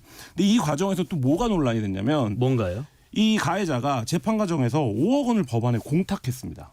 그러면 뭐 어떤 공탁에 대한 피해자 측의 요청도 있었던 거고요? 없었던 거예요. 없는데 예. 공탁을 한 거예요. 근데 현행 제도가 합의가 이루어지지 않은 과정에서라도 공탁을 할 수 있게 되고 그러면 이게 결국엔 양형에 반영이 될 수밖에 없는 구조가 되거든요. 돈을 상당액을 내면 감안을 해주는군요. 그렇죠. 왜냐하면 예. 이게 합의가 있지 않아도 이 공탁을 냈다라는 거는 이제 말하자면 가해자의 합의 의사가 있는 것, 그다음에 예. 이거를 변제할 의사가 있는 것으로 보기 때문에 사실 이제 제도가 그렇습니다. 예. 근데 유족은 이 부분에서 뭐 저도 뭐 비싼 또래 아이를 키웁니다만 네. 하굣길에 애가 이런 교통사고를 당했는데 이 뭐 자기들이 받아들이기에는 제대로 된 이제 처벌도 이루어지지 않는 것 같아요. 형량도 깎이고 2심에서는. 근데 이렇게 이제 공탁을 해서 이게 어떤 감형 사유로 받아들여지면 사실 유족들이 이걸 받아들이기는 굉장히 어렵죠. 그래서 이 아버지도 우리는 받을 의사가 없다 이렇게 여러 번 얘기를 했다. 그럼에도 결국엔 이 참작이 된 부분. 그 최종적으로 선고를 할 때 이 부분에서는 굉장히 좀 참담한 심정임을 밝혔고요. 뭐 검찰 역시도 그 어쨌든 1심에서는 두 개를 이제 병합해서 합산해 갖고 형량을 준 거가 2심에서는 이제 하나의 사건으로 본 부분에 대해서는 판결문을 검토하고 상고하겠다 이런 이제 입장을 냈습니다. 손 변호사님, 우선은 요 질문부터 들어볼게요. 피해자가 동의하지 않아요. 근데도 형사 공탁을 해요. 이런 게 양형에 아주 자주 고려가 되는지 우선 그게 궁금한데요.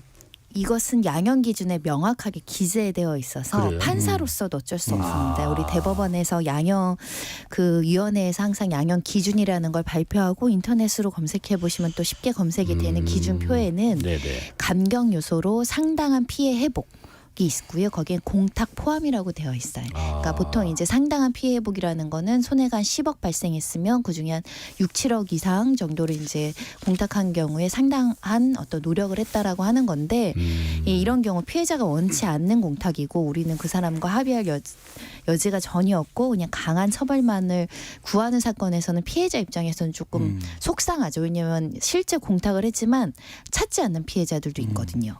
그 사람들은 돈 받기 싫다고. 네네. 하지만 또 재판부 입장에서는 손해가 발생했는데 정말 피해 회복을 빵원하시는 피고인들도 있거든요. 진짜 재질이 좋지 않고 뭐 경제적으로 어려워서 그런 사람들도 일부 있긴 하지만 1억 원이 어떤 같은 피고인으로 봤을 때는 피해 회복을 전혀 하지 않는 사람과 일부라도 공탁해서 변제를 하기 위해서 노력한 사람은 또 차등을 둬야 되는 면들도 있는 거예요. 그러다 보니까 양형 기준에는 공탁 포함 피해 회복이 들어와 있고 합의가 되면 대폭 감경이 되고요. 그건 피해자한테 용서를 받은 거니까. 네네. 근데 그렇지 않더라도 일부 이렇게 인정이 되는 경우가 있고 성범죄에서 문제가 되는데 성범죄 피해자 같은 경우는 아예 그래서 인적사항을 비공개해서 공탁 자체를 못하게 하는 경우도 있고요. 예, 아무튼 이 공탁이라는 제도는 현재로선 그렇습니다. 송훈님께서 기습 공탁에 당했군요. 유유하시고 어쨌든 지금 아까 재판부에서도 이 피해자가 원치 않는 공탁을 양형에 고려해야 할지 제도 개선이 필요하다는 의견도 아마 그런 부분에서 좀 판시를 한 것 같고요. 그리고 또 하나가 아까 의도적으로 도주한 것은 아니라고 본 것이다라는 것은 도주도 의도성을 따지나요? 그러니까 이 사안 같은 예. 경우는 근처에 이제 주차장이 있었고 자신의 집이 있었고 주차장이 있어서 한 20m니까 사실 굉장히 먼 거리는 아니에요. 그쵸. 그래서 일단은 도주하려는 의사보다는 차량을 안전한 곳에 일단 두고 이제 이렇게 조치를 하려고 했다는 의사의 방점을 했던 것 같고요. 예. 시간, 장소, 거리, 실제 했던 행동, 전후 과정을 모두 살피는데 이 사건에서는 20m 떨어진 간 행위를 자신의 신분을 숨기고 도망갈 의도보다는 차를 세우고 와서 이제 구호 조치를 하려는 의사가 있었다라고 이제 봤던 것 같고요. 사안 중에는 이제 예를 들면 30분 있다 그 사고 현장을 나타난 사건들이 있어요. 그런 경우에는 도주의 의사가 있었다고 보고요. 근데 이제 일단은 고속도로나 이런 데 차를 세웠다가 이제 2차 사고가 나는 경우가 있으니까 그렇죠. 그래서 좀 이동했다가 바로 오는 경우 한 수분 안에 바로 오는 경우는 또 무죄가 나오는 경우도 있고 하지만 대체적으로는 즉시 조치하는 게 맞습니다. 왜냐하면 5분이든 3분이든 피해자한테는 생명의 촉각이 되는 골든타임일 수도 있기 때문에 즉시 현장에서 조치하는 게 우선적인 모습입니다. 근데 김 기자님 그런 거 네. 있지 않습니까? 왜 사고를 낸 사람 입장에서 네. 몰랐다, 안 느껴졌다, 친지 몰랐다. 네. 그래서 간 거다. 뭐 그런 사건도 왕왕 있잖아요. 그런 경우 그런 주장들도 하는데 사실 이제 그런 부분들은 네. 이제 객관적인 시각이나 과학적으로 보면 예. 충분히 인지할 수 있었느냐 없었느냐를 사실 따질 수는 있고 요새 예. 워낙에 이제 블랙박스나 CCTV가 많기 때문에 예. 사실 이제 그 부분들에 대한 판단을 의존하기도 하는데 사실 이제 과거에 제일 많았던 뺑소 이게 물론 인적 사고에서는 좀 어렵긴 합니다. 왜냐하면 피해자가 있기 때문에 근데 이제 예를 들면 뭐 물건을 밟고 간다든지 아니면 예. 차를 이제 긁고 간다든지 이럴 때 운전자가 나 몰랐다라고 하면 사실 이제 그거를 입증해내야 되는 알았음을 뭐 이런 이제 과정들이 이제 있긴 한데 사실 이게 인적 사고가 그러니까 동반된 사고에서 쳐놓고 사실 우리가 저도 한 번 딱 해봤는데 로드킬 길에서 들고양이를 새벽에 피할 수 없어서 치더라도 그것만 해도 차에 엄청난 이제 차중이 오거든요. 네. 사실 이제 쿵 합니다. 실제로. 근데 사실 자기가 사람이나 혹은 뭐 이런 거를 치고 내가 몰랐다. 뭐 이렇게 주장하는 거는 사실 뭐 이렇게 믿기 어려운 그러니까 늘 이제 가해자들이 쓰는 뭐 그런 얘기일 가능성들이 높죠. 선배 선생님 그러면 한 번만 더 정리를 할게요. 결론적으로 도주와 뺑소니가 인정되고 안 되고의 기준은 뭔지 또 이게 인정받기가 좀 어려운 부분도 있는 건지. 네, 사고 후 즉시 정차해서 피해자의 안위를 먼저 살피는 행동을 해야 되고요. 일단 사고 냈으면 네. 정차를 해라. 차 멈추고 네. 내려라. 예, 예. 급박하거나 부득이한 사정이 예. 없는 상황에서는 반드시 내려서 피해자에게 자기 인적 사항을 제공을 해야 돼요. 그 행위를 하지 않았다면 도주의 미필적 고의가 있다라고 추단이 됩니다. 예. 그리고 시간적 간격 굉장히 중요한데 예를 들면 아까 말씀드린 것처럼 차량을 피신하기 위해서 잠깐 뭐 10m, 20m 몇 미터 가는 거는 상관이 없지만 예. 누구라도 그 현장에서 그 사람이 사라졌을 경우 그 사람을 특정할 수 없다. 특정하지 못하는 문제가 생기잖아요. 도망가면 예. 그런 위험성이 있으면 이제 뺑소니, 도주했다라고 볼 가능성이 매우 높다라는 것이고요. 그리고 아까 말씀드린 것처럼 친지 몰랐다라고 하지만 기본적으로 이런 사건에서 너무 뭐 레파토리처럼 나오는 주장이라서 쉽게 받아주지 않습니다. 왜냐하면 사고의 충격이라는 걸 객관적인 제3자라면 느낄 수 있다라는 것이 있다면 반드시 내려서 확인하는 것이 굉장히 필요하고요. 이거는 기본적으로 교통사고가 많이 발생하는 현대사회에서 피해자의 신체적인 어떤 안전을 확보하는 거고 두 번째는 수사가 들어갔을 때 피의자, 피고인을 특정하는 데 꼭 필요한 조치이기 때문에 피해자의 어떤 신체나 생명을 담보하기 위해서 꼭 119나 이런 조치들을 확인해야 되고 두 번째 신원을 밝히는 거. 이 두 개 중에 하나는 반드시 해야 됩니다. 하나만 안 해도 위험합니다. 하나만 안 해도 네. 모두 다 해당되는 일단 사안이고. 병원에 갖다 줬는데 인적사항 안 밝히고 간 사건이 있었어요. 그것도 도주라고 봤습니다. 피해자의 안전은 확보됐지만 가해자를 특정할 수 없기 때문이죠. 네. 그래도 인적사항까지 분명히 밝혀야 된다는 거. 이것들 다 말씀드린 거는 다 행위를 하셔야 도주나 뺑소니 혐의를 받지 않습니다. 사건의 지평성 김환 한겨레 신문 기자 손정혜 변호사와 함께했습니다. 고맙습니다. 네, 감사합니다. 감사합니다. 아이유의 이름에게 노래 듣고 6시 2부 이어가겠습니다.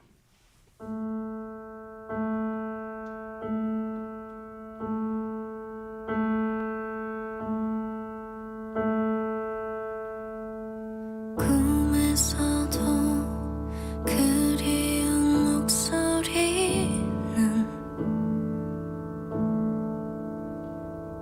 이름 불러도 대답을 하지 않아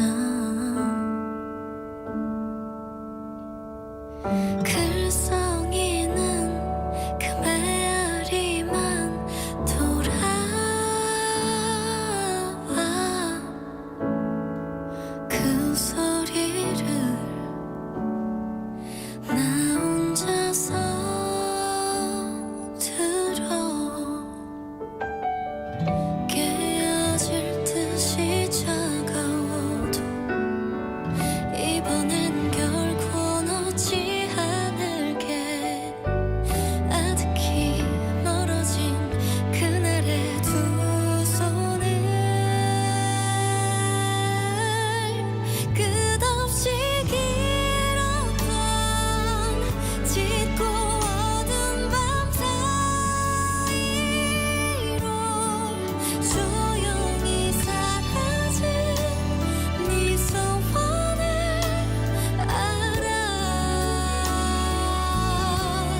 KBS 라디오 연중기획 희망충전 대한민국 562번째 이야기. 안녕하세요. 아나운서 이현주입니다. 가영이는 세상에 태어나자마자 입양시설로 보내졌습니다. 얼마 뒤 부모님의 재결합으로 집으로 돌아오긴 했지만 세 식구가 같이 산 시간은 단 2주뿐.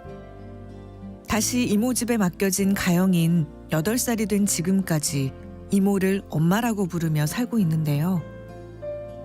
하지만 최근 이모에게 뇌혈관 질환이 생기며 가영이 양육에도 빨간불이 켜졌습니다.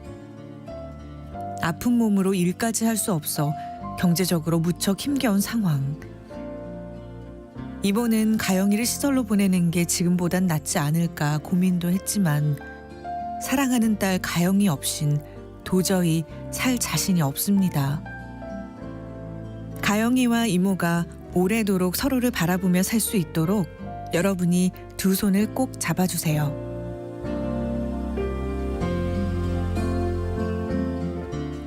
여러분의 따뜻한 손길이 희망의 빛이 됩니다. ARS 060-700-1580 060-700-1580 한 통화 3,000원으로 희망을 선물해 주세요. KBS 라디오 연중기획 희망충전 대한민국은 초록우산 어린이재단, 인탑스 주식회사 그리고 청취자 여러분과 함께합니다. ARS 060-700-1580 한 통화 3,000원입니다.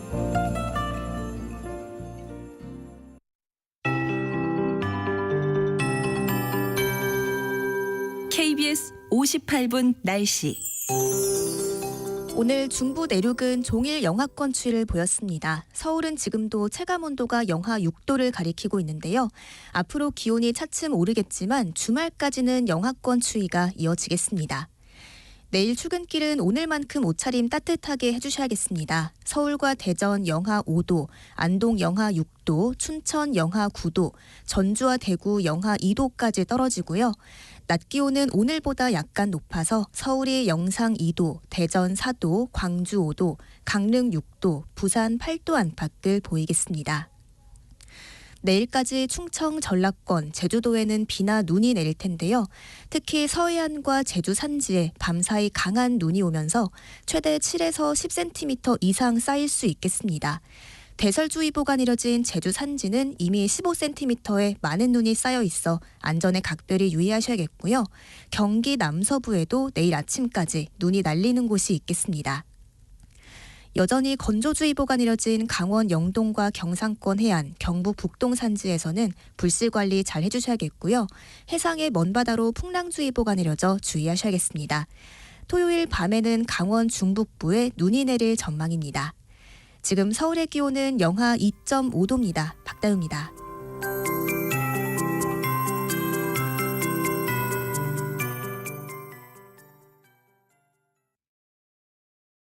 정성을 다하는 국민의 방송 KBS가 6시를 알려드립니다.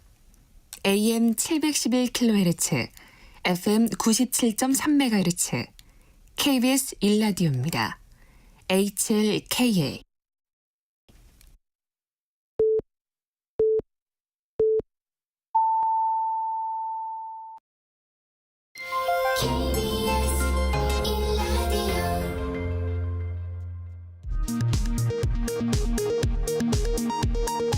이 시각 라디오 정보센터 뉴스입니다. 이동관 방송통신위원장과 검사 2명에 대한 탄핵소추안이 오늘 국회 본회의에 보고됐습니다. 민주당은 국회법에 따라 내일 탄핵안을 표결한다는 계획입니다. 이종석 헌법재판소장 후보자에 대한 임명동의안이 국회 본회의를 통과했습니다. 이재명 민주당 대표의 최측근인 김용 전 민주연구원 부원장이 정치자금법 위반과 뇌물 혐의로 1심에서 징역 5년을 선고받고 법정 구속됐습니다. 김 전 부원장 측은 1심 선고 내용을 인정할 수 없다는 입장을 밝혔습니다. 윤석열 대통령이 정책실장직을 신설하고 수석 비서관 전원을 교체하는 등 대통령실 전면 개편을 실시했습니다. 병역 의무 이행을 약속해놓고 미국 시민권을 얻어 국내 입국이 제한됐던 가수 유승준 씨에 대해 우리 정부가 입국 비자를 발급해주지 않은 것은 위법이라는 대법원 판결이 나왔습니다.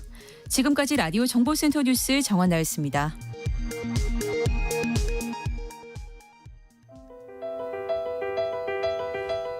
노래 듣고 이어가겠습니다. 알리사 키스 If I Ain't Got You.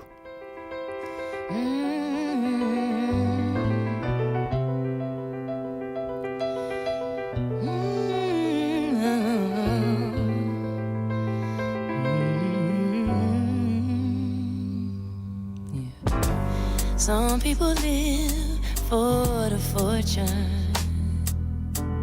Some people live just for the fame. Some people live for the power, yeah.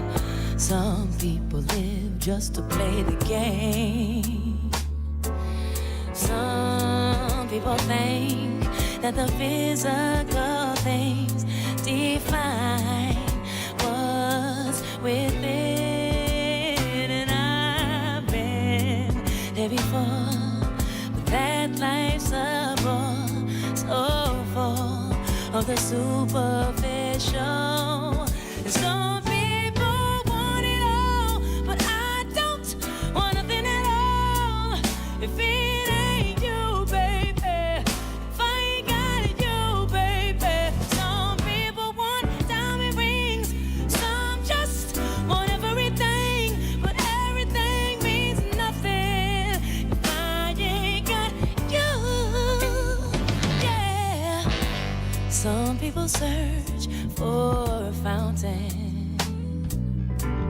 The promise is forever young. You know, some people need 3 dozen roses,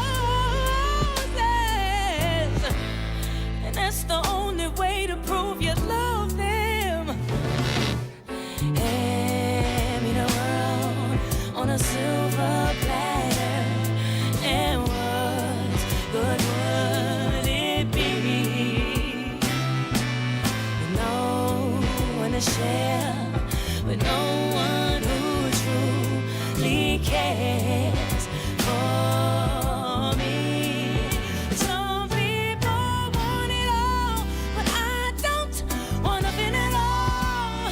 If it ain't you, baby, if I ain't got it, you, baby. Some people want diamond rings, some just want everything, but everything means nothing if I ain't got you, you, you.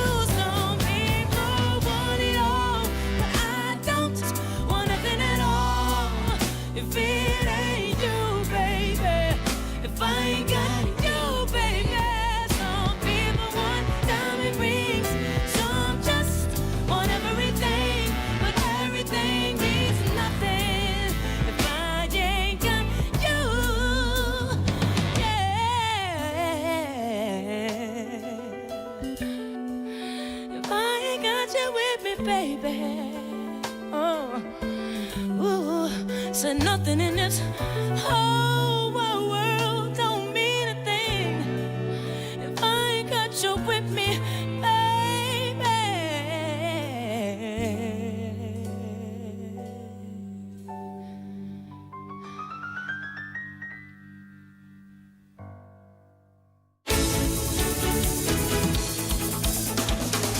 총선 앞두고 여야 시계 빨라지고 있습니다. 국민의힘 험지 출마 1호 하태경 의원이 종로 출마 선언했고요. 오늘 혁신위원회 최후 통첩은 또 당에 어떤 파장을 가져올지 궁금합니다.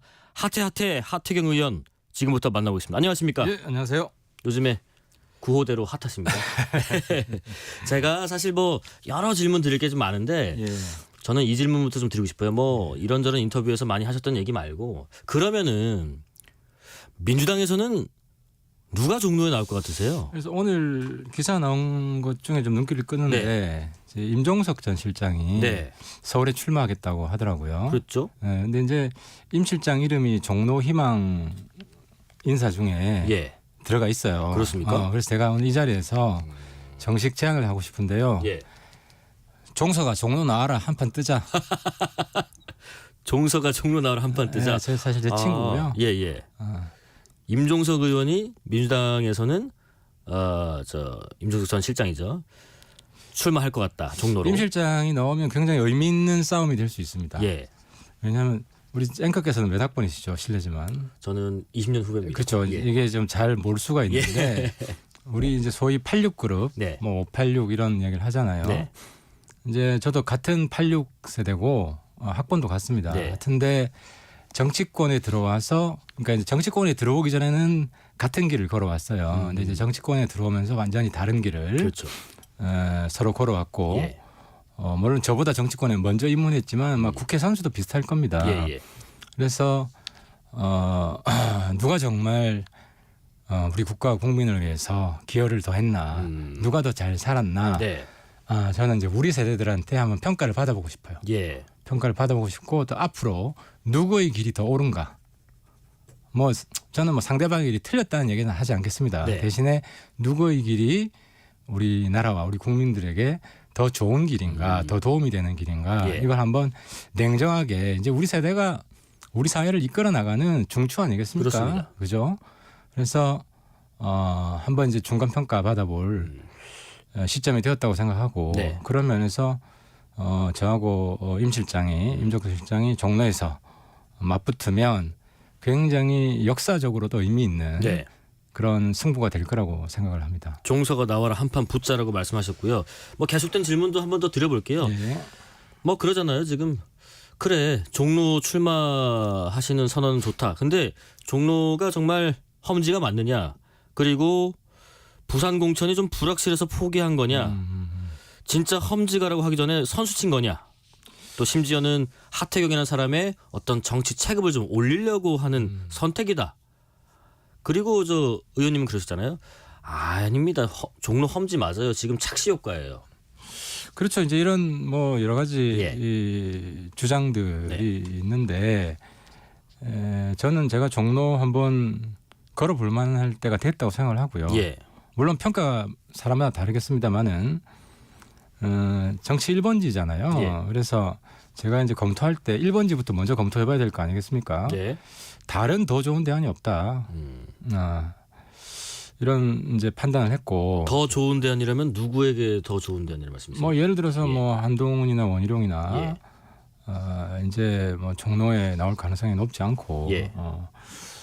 이제 그런 정보를 바탕으로 결정을 한 거고요. 아, 그렇습니까? 근데 이제 당에서는 우리 당은 정말 문제가 심각한 게 예.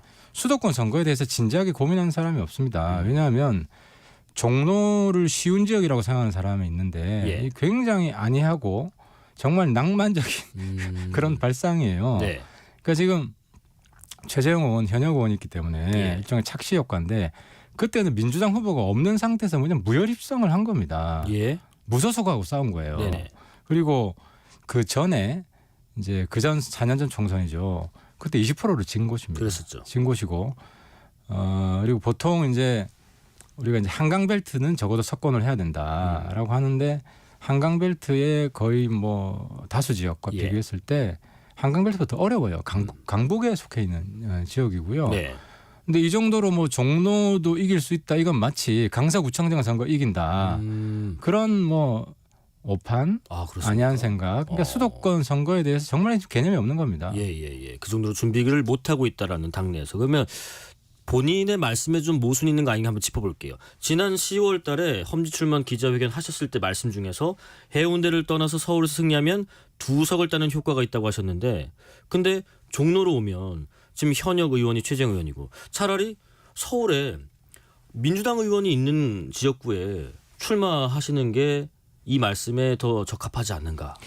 이제 그런 거죠. 종로 잃으면은 예. 종로 잃을 수 있는 걸 제가 따내면 2석이죠. 그렇습니까? 예. 왜냐하면 이제 4년 전 총선을 기준으로 하면 여기는 민주당 의원이 이낙연입니다. 네.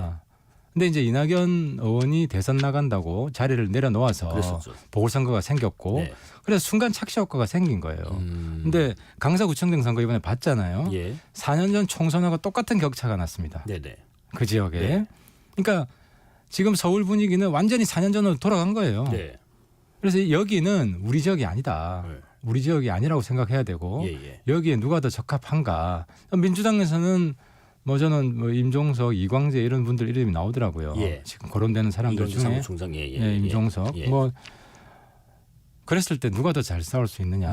아까 얘기했듯이 저는 임종석 전 실장이 나올 가능성도 꽤 된다고 보는데 네. 그럴 때 누가 제대로 이 맞설 수 있느냐 이런 생각을 좀 진지하게 해야 될 때가 됐다고 보고요. 그만큼 종로에 대해서 깊이 있는 고민을 당이 안 하고 있는 겁니다. 아니라다 이 말씀이시죠. 그렇죠. 네. 근데 그 말씀도 하셨잖아요. 사실 나한테 당에서 제안했던 곳은 종로보다 더 괜찮은 곳이었다. 어디였어요? 이제 뭐 특정 지역을 말하긴 그렇고 예. 이제 보통 한강벨트라고 합니다. 예. 한강에 붙어 있는 여러 지역들이 있는데 거기에 다수의 지역구들이 종로보다 성적이 낮습니다. 예. 성적이 좋고 대선 때도 윤석열 대통령이 더 많은 지지를 받았고 예. 그래서 제가 순전히 당선 가능성만 생각했다면 예. 거기 가는 게 더 낫죠. 하지만 좀 더 의미 있는 싸움 또 우리 당의 수도권 승리를 위해서 가장 의미 있는 지역 이런 걸 고르다 보니까 욕 좀 들을 각오하고 종로로 지른 겁니다. 그럼 처음 제안받은 곳은 우리 국민의힘 현역 의원이 계신 아니죠. 곳이에요? 아니신 아니죠. 거고? 거기는 예, 민주당 의원들이 있는 계신 곳인데 곳이고. 예, 종로보다는 조금 더 따뜻한 곳이긴 하죠. 곳이라고. 근데 이제 예. 그 왜 하필 우리 현역 의원이 있는 곳이냐? 네. 이건 참 내가 일종의 현역 의원 특권 의식이라고 생각하는데요. 네. 다른 지역도 우리 당 위원장들이 다 있습니다. 예. 당협위원장도 계시죠? 다 있죠. 그분들이 출마를 준비하고 있고요. 그러면은 현역 의원이 있는 데는 가면 안 되고 당협위원장 있는 데는 가면 됩니까? 당협위원장은 뭐 이렇게 경쟁에도 전혀 문제가 없고 그분들도 우리 당의 소중한 자산이에요. 네. 제가 이제 최재형 의원 인간적으로 굉장히 훌륭하신 분이고 존경합니다. 하지만 여의도 정치 살벌할 정도로 경쟁이 치열한 곳입니다. 예. 누구나 경쟁을 피할 수 없고 저도 피하지 않습니다. 이거 제가 다른 지역 가면 경쟁을 안 할 수 있느냐? 어떻게 안 할 수가 있습니까? 그 지역에도 누구 준비하는 분이 있고 현역 위원장들이 있고 예. 그래서 현역 의원이 있기 때문에 내가 가서는 안 된다. 그럼 현역 의원은 경쟁하면 안 된다는 이야기입니까? 다 똑같이 경쟁해야죠. 그러면 최재형이라는 카드는 약하다 혹은 최재형 카드가 거론조차 안 되고 있다. 아니, 제 입에서 예. 뭐 이렇게 잔인한 이야기는 하고 드리고 싶진 않고. 예. 근데 이제 지난번 이제 종로에 원희룡, 한동훈 이름이 나왔잖아요. 예. 우리 당에서 투명 인간 취급했습니다. 그걸로 답을 대신하겠습니다. 최재형 의원께서 요 말씀만 좀 여쭤볼게요. 이런 걸 양해라고 생각하면 곤란하다. 이 양해라는 표현을 혹시 하 의원께서는 양보로 해석하셨나요? 아니 이제 이거는 제가 출마 선언할 때 양해의 의미는 선의 경쟁을 하는 것이다. 네. 이제 정치인들이 그렇게 있습니다. 새로운 지역에 가잖아요. 네네. 다른 분 지역에 가잖아요. 에티켓이 없는 분은 미리 말씀드리지도 않고 그냥 출마 선언합니다. 저는 최소한의 에티켓을 지키고 싶었던 겁니다. 그게 불편합니다. 왜냐하면 그분한테 도전한다는 이야기지만 그렇죠. 그럼에도 불구하고 그 불편한 자리를 마다하지 않는 것이 적어도 프로 정치인의 자세라고 생각하는 그런 정치를 저는 해왔고 그런 자세가 타당하다고 생각을 했기 때문에 어렵지만 직접 만나 뵙고 말씀을 드린 거고 그래서 이제 제가 분명히 했어요. 오해 소지 없게 그건 선의의 경쟁을 하자고 하신 거다라고 이해를 했고 그런 뜻으로 말씀드린 건데 지역 구민들 일부가 제 출마 선언문을 잘 읽어보지도 않으시고 왜 양보했냐 이렇게 이제 채원한테 따졌던 것 같아요. 그래서 아무튼 종로 주민분들께도 제가 양보 받았다고 말한 적이 없다. 그냥 선의의 경쟁을 수용해 주셔서 감사하다는 말을 양해를 구했다는 걸로 정중하게 표현한 거라고 이해해 주시면 감사하겠습니다. 그 종로라는 지역이 뭐 아까 출마 가능성 좀 낮아 보인다고 하셨지만은 그래도 한동훈, 원희룡, 그다음에 뭐 지금 현역인 최재형 의원까지 뭐 다 나온다고 한다면 결국에는 경선을 해야 되는데 그러면은 종로가 너무 치열해지는 거 아니에요? 저는 한번 결심해서 발표하면 노받고 하는 그런 정치를 해왔습니다. 이제는 직진밖에 없습니다. 백은 없습니다. 경선을 하더라도 혹은 다른 분들이 양보를 뭐 할지 안 할지 상관없이 그냥 직진. 이제는 무조건 직진입니다. 국민의힘 뭐 당내 상황도 좀 얘기해 보겠습니다. 지도부가 지금 수도권 선거를 손 놓고 있다고 비판하셨는데 그 얘기를 조금 더 디테일하게 해주시겠어요? 예를 들면 이런 면에서 좀 그러니까 종로뿐만 아니라 수도권 전체를 손 놓고 있다고 느끼신 그 감지한 부분이 어느 그건 부분이에요? 뭐냐면요. 네네. 지금 혁신위가 있잖아요. 예. 지금 우리 당이 수도권에서 좀 선전을 하고 예. 총선 과반을 보기 위해서는 지도부 혁신위가 김기현 지도부하고 네. 이뇨한 혁신위가 혁신 경쟁을 해야 됩니다. 아. 누가 더 혁신 잘하냐 하는 걸로 혁신 경쟁을 해야 되는데 저는 지도부가 정말 아니하고 수도권 생각을 안 한다는 게 네. 이뇨한 혁신위가 혁신 안건을 올려놓으면 다 거부하고 있습니다. 지도부는 반혁신 세력이 되고 있습니다. 아, 예, 예. 이게 아니한 거죠. 지금 서울 경기는 얼마나 힘든데 따뜻한 영남에 있으니까 저도 물론 영남에 있었지만 서울에 와서 지금 도전하려고 해보니까 이게 너무 절박하게 느껴지는 겁니다.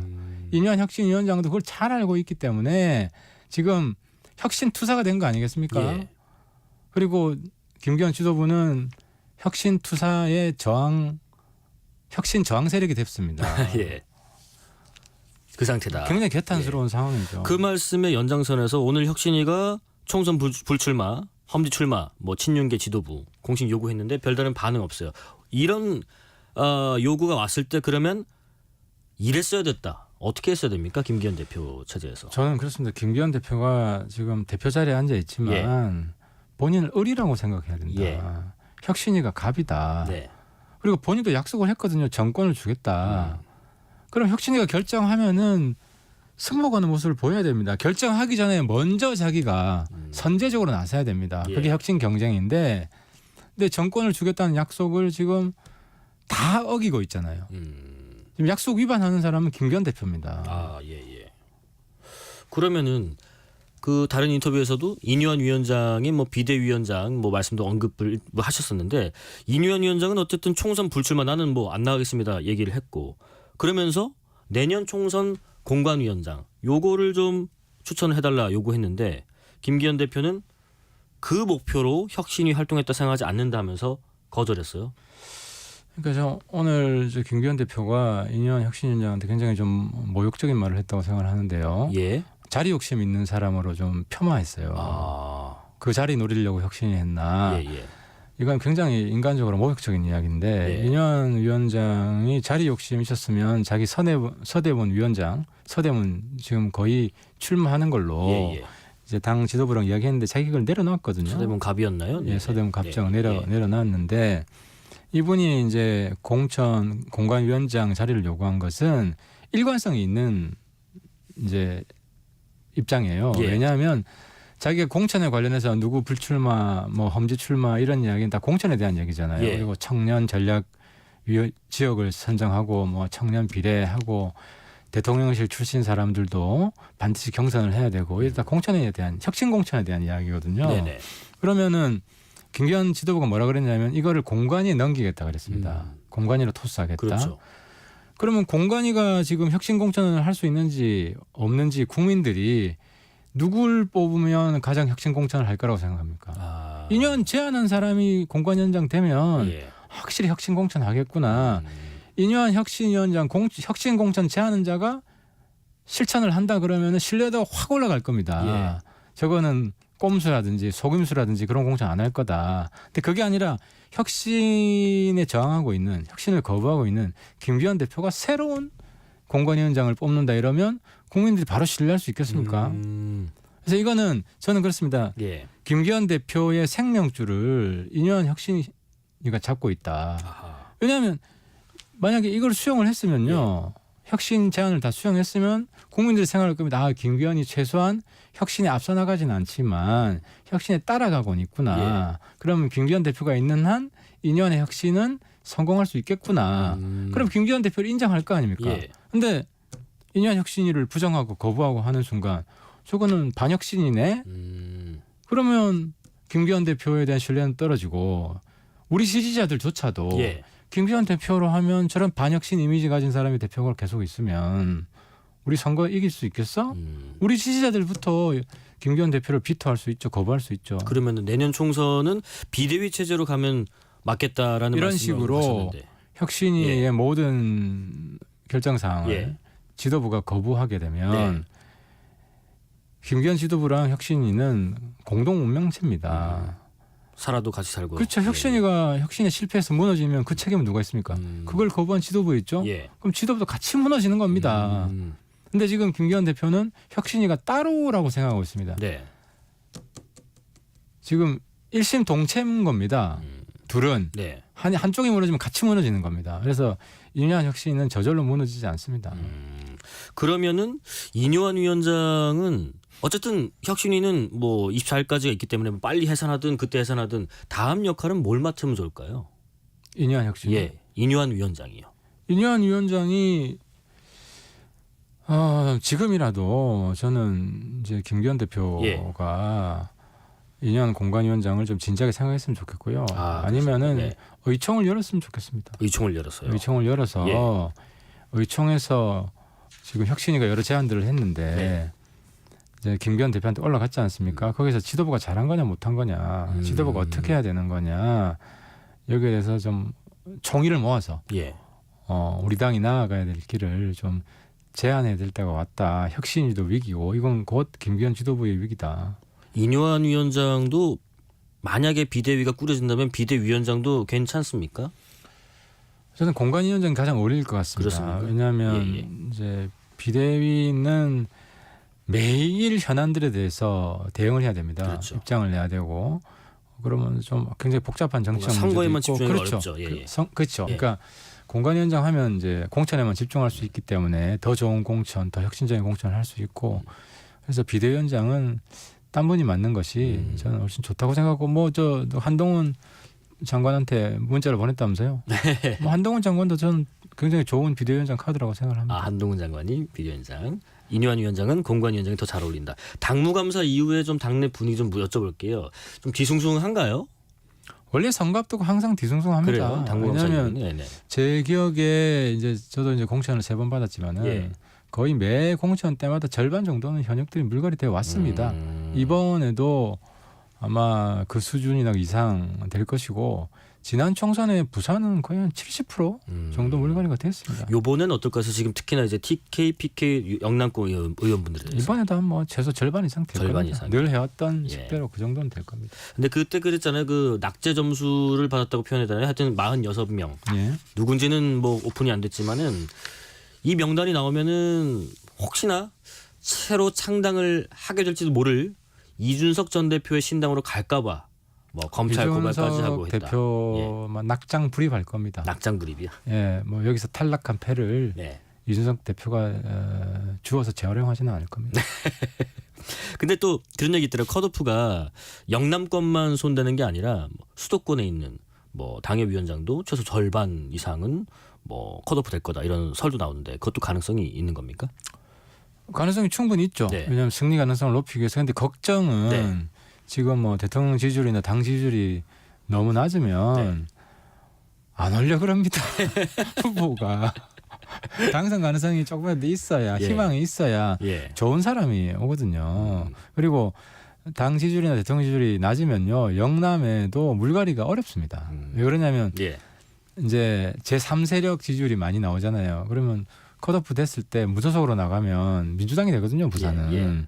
그럼 민주당 되는 게 뻔한데 현역들을 교체할 수가 없거든요. 그래서 오히려 대통령 당 지지율이 낮을수록 현역 교체율은 낮을 겁니다. 절반 이하로 뚝 떨어질 겁니다. 지금 뭐 여야 모두 뭐 신당을 뭐 만드니 많이 하는 얘기가 나옵니다. 뭐 대표적으로 뭐 이준석 신당, 송영길 신당, 조국 신당, 이낙연 신당까지 거론되고 있는데 뭐 그 중에서도 이준석 신당 여기에 대해서의 이제 가능성 정도 하고 나 혹시 이 전 대표가 하태경 의원님에게 좀 같이 좀 어떻게 좀 힘을 좀 보태 주십사 하는 식의 의사 전달이 있었는지도 궁금해요. 아니요, 뭐 이준석 대표는 없었는데 가끔 요즘 전화를 해요. 전화를 자주 하는 거 보면 예전에 비해서 예전에 비해서 자주 전화가 요즘 오는 거 들어 보면 그래요? 좀 자주 오는데 전화해서 무슨 말씀 나누세요? 뭐 여러 가지 현안 이야기도 하고요. 뭐 자기가 뭐 하고 싶은 이야기, 하소연하고 싶은 이야기도 하고 그렇게 하고요. 그리고 이제 그 전에는 뭐 김종인 전 우리 당 비대위원장이 요즘 금태섭당 뭐 이준석 당 합치게 하려고 하잖아요. 그러고 있죠. 저한테 그러더라고요. 뭐 그당 뭐 미래가 있냐. 김종인 위원장께서요. 그래서 내가 그냥 아닙니다. 저는 그래도 이 당을 지킬 겁니다. 그렇게 해야죠. 이준석 전 대표랑 뭐 말씀드릴 수 자주 통화하신다고 하니까 이 전 대표가 어제 그런 얘기했어요. SNS에서 신당이 추진된다면 이미 종로에 나서고 싶어하는 인사가 있는 건 사실이라고 밝혔는데 이게 누구를 지칭한 건가요? 누군지는 모르겠는데 후보를 내죠. 어떤 신당이든 정치 1번지에 후보를 안 내겠습니까? 당연히 내겠죠. 뭐 그래도 짐작 가는 분이 있기는 뭐 짐작 가는 사람은 없으시고요. 예. 그리고 저 의원님이 그러셨잖아요. 이준석 전 대표하고 한동훈 장관하고 만약에 합하면 시너지가 있을 것이다. 예. 둘의 조합이 실제 가능할까? 제가 말하는 조합은 뭐 우리 정치적인 표현으로 물리적인 조합도 있겠지만 화학적인 결합도 있을 것 같아요. 그렇죠. 아니 그래서 이준석 신당에 대한 우리 당 입장이 이제 애매하잖아요. 그래서 이 문제에 대해서도 제가 원내대표한테 의총을 좀 열어서 입장을 정하자. 예를 들어 우리 당 의견이 그렇습니다. 일각에서는 이준석 나가는 게 오히려 우리 당에 도움이 된다. 민주당 표를 더 갉아먹을 것이고 뭐 이런 입장도 있고요. 또 저 같은 입장은 어쨌든 우리 당이 손해다. 이준석 당이 잘 될 거라고나 보진 않지만 우리 당도 손해고 우리 당 지지율을 갉아먹어서 의석수도 더 떨어진다. 이런 입장도 있을 수 있잖아요. 근데 이준석 뭐 나가든 말든 이런 입장 세 가지 입장인데 나가든 말든이나 아니면 아예 나가야 더 좋다. 이런 입장이 어느 정도 되는지 모르겠어요. 꽤 다수인 것 같아요. 그러면 정말 나가도 되는 건지 그럼 빨리 나가라고 해라. 아니면은 우리 당한테 손해기 때문에 그러면 손잡자고 해라. 그럼 윤석 대표가 세 가지 조건을 요구한 게 있거든요. 이 세 가지 조건을 들어주면 자기 뭐 탈당 명분이 없다. 안 나갈 수도 있다는 이야기죠. 그게 이제 홍범도 문제, 박정훈 대령 문제, 이태원 유족 문제인데 이런 문제도 그러면 손잡아야 된다 그러면 이걸 세 가지 조건 어떻게 할 건지도 얘기를 해야 되잖아요. 근데 지금 뭐 당장 보수가 분열될 위기에 있는데 그거는 뭐 이준석이 알아서 할 문제고 이런 식으로 방치하는 이거 자체가 굉장히 지도부가 무책임하다는 거죠. 여러 가지 이유로 현 지도부 체제에서 선거를 치러서는 안 된다라는 지금까지 해온 걸 보면 보수 지지자 우리 당 지지자들도 현 지도부에 대해서는 굉장히 좀 불만이 커지고 있는 것 같습니다. 이 지도부로는 총선 과반 절대 가능하지 않다. 대통령을 위해서 도움이 안 된다고 생각할 것 같습니다. 이 질문도 한번 짧게 드려볼게요. 뭐 시간이 다 됐긴 했는데 그 의원님 지역구도 부산이시니까 2030 엑스포 유치가 좀 불발이 됐는데 이 사안에 대해서 뭐 대통령께서 이례적으로 좀 빨리 대국민 담화를 내고 직접 사과를 했는데 이게 대통령이 직접 사과를 할 만한 사안이 맞는가 하는 얘기도 일부 나와요.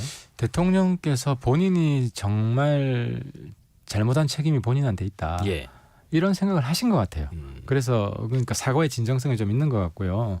근데 어쨌든 일종의 제가 볼 때 허위 보고는 아닌데 좀 약간 과장 보고.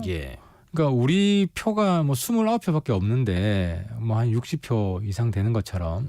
그러니까 대한민국의 국제 관계에서 정보력이 엄청나게 떨어지는 거 아니겠습니까? 근데 왜 그러냐면 우리가 주로 외교를 북한 중심 외교를 했어요. 북한하고 경쟁하는 외교를. 그러면 그 나라의 국가 핵심하고 가까운 것보다는 그 나라의 대북 정책을 이제 책임지는 사람 이런 사람하고 관계를 주로 맺거든요. 그럼 그 나라의 대통령이나 총리나 여기에 정보를 우리가 가져와야 되는데 그런 외교를 하지 않았던 거예요. 국정원도 마찬가지고. 그래서 우리 외교가 바뀌어야 된다. 북한 중심 외교가 아니라 세계 중심 외교를 해야 되고 그 나라 국가 핵심에 접근하는 그런 정보 외교를 해야 된다. 당장 있잖아요. 우리나라 특파원이 이번에 179개국인가 하는데 거기에 몇 나라에 우리나라 특파원이 가 있는지 아세요? 몇 나라? 3분의 1도 안 돼요. 그러니까 그 나라 정보를 우리가 그렇게 모르는 겁니다. 근데 영국, 미국, 프랑스 이런 나라들은 거의 다 가 있거든요. 그래서 저는 그런 얘기 한 적이 있어요. KBS를 국제방송, CNN 인터내셔널, 뭐 BBC 인터내셔널처럼 국제 뉴스를 우리 국민한테 전달해주는 KBS 인터내셔널을 만들고 전 세계 다 보내라 여기. 그러면 취재하다 보면 그 나라 총리 대통령도 인터뷰할 거 아닙니까? 그러면 엑스포 물어볼 거고, 그죠? 근데 그럴 만한 사람도 없어요. 기자들이 오히려 핵심들한테 접근할 수 있는 가장 좋은 루트입니다. 그러면 훨씬 더 현실적인 정보 판단을 할 수 있었겠죠. 네. 그래서 이제 우리가 개발도상국 외교를 아직까지 하고 있는데 선진국 외교를 하고 예. 작은 나라 외교가 아니라 큰 나라 외교를 해야 된다. 알겠습니다. 좋은 제언까지 해주셨고요. 임종석 실장께 도전장을 내민 아니면 내달라고 한 하태하태 국민의힘 하태경 의원이었습니다. 말씀 고맙습니다. 예, 감사합니다. 실시간 교통정보 알아보겠습니다. 교통정보센터 이현 씨 나와주세요. 네, 눈이 왔던 어제보다는 정체 정도가 조금은 덜한 편인데요. 그래도 많이 어렵습니다. 서울은 올림픽대로 공항 쪽으로 한강대교 부근 5차로에 고장난 차가 있습니다. 동호대교부터 여파를 받고 있는데요. 국회 앞에서 가양대교까지도 많이 불편하겠습니다. 일산 쪽의 강변문을 보니까요. 한남에서 가양대교까지 답답합니다. 고속도로는 영동고속도로 인천 쪽입니다. 양지터널에서 용인 휴게소 쪽으로 정체고요. 동수원에서 부곡 쪽으로 천천히 가고 있습니다. 또 반월터널 부근에는 고장난 차가 있는데요. 군포부터 막히고 있습니다. 군자분기점에서 영동선 시점 쪽으로 차가 많습니다. 그리고 남해 2지선 서부산 쪽으로 가는 길입니다. 서부산 부근에서 사고 발생했는데요. 2차로가 막히면서 2km 구간에서 극심한 정체입니다. KBS 교통정보센터였습니다.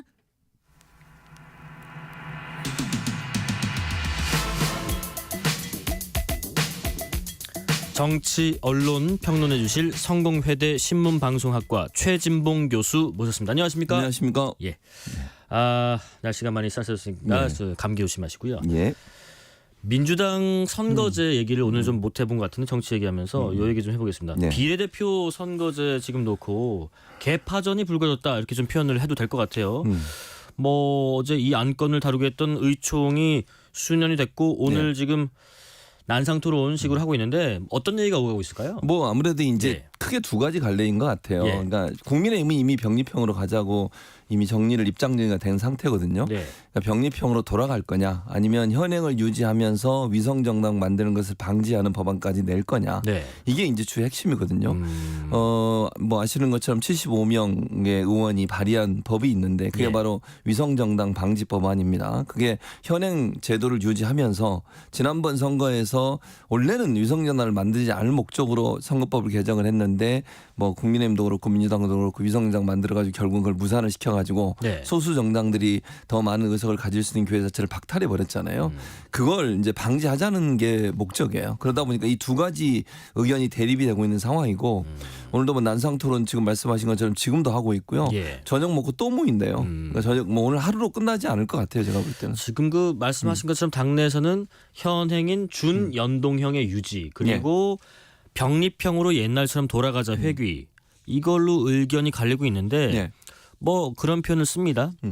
명분이냐 실리냐 명분이냐 각각의 셈법을 좀 풀이해 볼까요? 네, 아무래도 이제 병립형으로 가면 양당 소위 거대 양당이 표를 더 많이 가져갈 수 있죠. 왜냐하면 비례에서 더 많은 표를 가져올 수 있는 의석을 가져올 수 있는 기회가 되는 거잖아요. 병립형으로 하면 왜냐하면 이제 뭐 지역구를 낸 정당도 비례할 수 있고 또 연동형을 안 하게 되면 뭐 지역구에서 많이 가졌다고 해서 비례해서 못 가져가고 이런 게 없어요. 연동형은 지역구에서 일정 부분의 의석이 차면 그러니까 전체 그 당이 받은 의석 표수에 계산해서 지역구에서 어느 정도 타면 그 이상은 비례를 못 받게 돼 있거든요. 그렇습니다.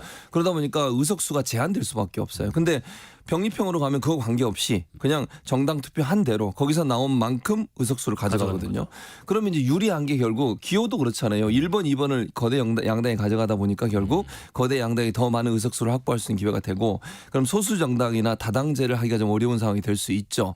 그게 이제 병립형이 갖고 있는 부분인데 양당 입장에서 당연히 병립형을 하고 싶죠. 왜냐하면 양당은 더 많은 의석수를 갖는 게 필요하니까요.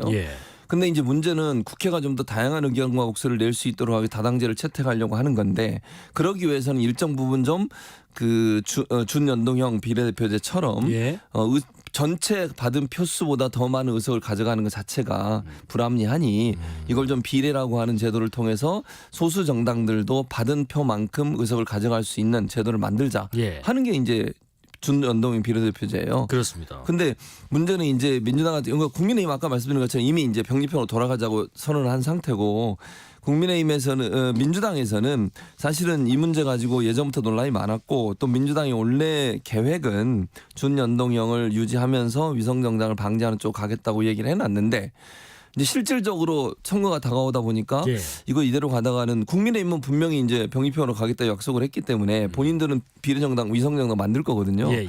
그런 상황이 뻔한데 민주당이 과연 위성정당을 만들지 않고 그럼 의석수를 그렇게 적게 가져가는 것을 허용하는 것이 맞느냐 하는 부분 이 부분에 이제 논란이 있는 거죠 사실. 근데 이런 게 있습니다. 작년에 대선 전에 네. 민주당이 직접 비례제 강화를 약속을 했는데 그렇죠. 그때 그런 얘기도 있어요. 이재명 당시 대선 후보가 네. 비례대표제를 포함한 선거제도를 개혁해서 제3의 선택이 가능하게 해야 된다는 걸 분명히 말씀드린다. 근데 총선 앞두고 병립형으로 돌아가면 명분이 좀 부족할 것 같은데 최근에는 그 유튜브 방송 통해서 멋있게 지면 무슨 소용이 있습니까? 현실의 엄혹함을 모르는 무시할 수 없는 상황이다. 선거는 승부다. 이게 회귀하는 거를 시사한 거 아니냐? 그렇게 읽히는 부분이 있어요. 근데 뭐 그 전 단정적으로 아직은 얘기하는 게 아니라고 보는데 병립형으로 회귀하는 걸 완전히 결정했다고 보지 않고요. 예. 여러 가지 이 생각이 있을 거라고 생각합니다. 그러니까 저는 이제 둘 양쪽 병립형과 지금의 연동형 비례대표제 여기에 이제 유성정당 방지법을 만드는 부분 요거까지 이제 포함이 된 거잖아요. 예. 여기서 어느 정도 합의점을 찾아낼 가능성도 있다고 생각해요. 다시 말씀드리면 네, 네. 그 위성정당 방지법 자체를 통과 안 시킨 상태에서 현행법을 유지하는 것도 하나의 안이라고 저는 봅니다. 그러니까 현행 선거제도를 예. 어차피 선거제도는요. 한 당이 물론 지난번에 국민의힘이 전신이었던 당이 동의를 안 해줬지만 통과를 시켰어요. 네. 그래서 후폭풍이 좀 있었잖아요. 네. 그러니까 선거제도는 여야가 합의해서 통과를 시켜야 되는데 병립형으로 돌아가는 것은 국민의힘이 좋아하겠지만 그렇게 하기에는 명분이 좀 약하고 그렇다고 하면 현행 제도를 유지하는 차원에서 협의가 끝날 가능성도 있지 않겠나. 다시 말씀드리면 여당이 현행법에 대해서 동의를 안 하기 때문에 네. 선거제도를 바꾸기는 어려워요. 하려면 또 자체적으로 해야 돼요. 네. 그 엄청난 부담이란 말씀이죠. 그러니까 왜냐하면 양 선수가 게임을 해야 되는데 이 게임 하려는 선수들이 합의를 안 했는데 한쪽에서 법을 바꿔오는 꼴이 되는 거잖아요. 이랬을 때 상당히 이제 여론이 안 좋게 돌아갈 가능성이 있으니 네, 네. 이렇게 계속 끌고 가다가 현행 제도대로 할 가능성. 반대로 얘기하면 또 이럴 수 있잖아요. 지금 75명의 민주당 의원들이 발의해 놓은 유성정당 방지법을 국민의힘이 받겠냐는 거예요. 예. 저는 받을 가능성이 없다고 보거든요. 거의. 네. 왜냐하면 병립형을 하겠다고 했는데 이걸 받겠습니까? 그럼 본인들이 비례정당 못 만드는데요. 위성정당을. 그렇기 때문에 여야 합의가 어려울 거라는 거예요. 그러니까 민주당 내에서 논의를 많이 하지만 네. 사실은 민주당 내에서 논의를 해서 75명이 발의해 놓은 유성정당 방지법을 올린다 한들 과연 여야 합의로 처리가 되겠냐는 거예요. 그러면 또 야당 주도로 처리를 할 수밖에 없어요. 네. 그것이 가져오는 부담도 있고요. 그렇다고 하면 저는 제3의 선택지가 지금의 제도로 또 선거를 치르는 방법도 예. 하나의 방안이 되지 않을까 하는 생각을 합니다. 제3의 선택지도 염두에 둘 수 있다는 말씀이신데 근데 이재명 대표의 최근 그런 어떤 시사하는 발언들에 대해서 김부겸 전 총리 특히 이낙연 전 대표가 되게 비판하고 있어요. 많이 예를 들면 비판하고 이런 있죠. 얘기도 했습니다. 네. 승부라는 게 그렇게 단순하게 규정 지어줄 수 있는 게 아니다. 무엇보다도 승부와 관계없이 약속을 지키는 이것이 국민들이 더 바라는 것일 거다. 그러니까 약속을 저버린 정치 퇴행이다. 이런 비판을 내놓고 있습니다. 그러니까 이제 이낙연 전 대표 이 말씀은 원칙적으로 맞는 말이죠. 예. 원칙적으로. 예. 근데 원론적인 이 말씀을 하시면서 저는 행간을 읽어야 한다고 생각하는데 과연 그럼 이제 나중에 또 저한테 질문하실 텐데 예. 이낙연 전 대표가 신당, 뭐 이낙연 전 대표가 아니더라도 친이계라고 불려지는 친이낙연계라고 불려지는 분들이 신당 창당을 한다는 얘기들이 나오고 있고 네. 물밑에서 어느 정도 작업이 이루어지고 있다는 소식까지 나오고 있잖아요. 네. 이것과 연계해서 봐야 된다고 생각해요. 그러니까 이게 명분적으로는 당연히 원칙을 지켜야 한다고 얘기를 하시지만 만약에 비례정당을 만드는 걸 이제 금지하는 법안 또는 병립형으로 돌아가는 법안 이걸 저는 반대한다고 생각해요. 왜 그러냐면 만약에 친이낙연계에서 정당을 만들어서 선거를 치른다면 지금 4개월도 안 남았 4개월 정도 남았잖아요. 4, 네네. 5개월. 네. 이 정도 남은 상태에서는 지역구까지 낼 수 있는 정당을 만들기는 상당히 어려워요. 조직이나 돈이나 이런 것들이 필요하거든요. 예. 근데 그게 어려운 상황이라는 거죠. 그럼 어떤 정당을 만들겠습니까? 소위 비례 전문 정당을 만들 가능성이 있어요. 근데 만약에 병립형으로 돌아가면 어떻게 되겠어요? 그게 무산이 되는 어렵죠. 거거든요. 예.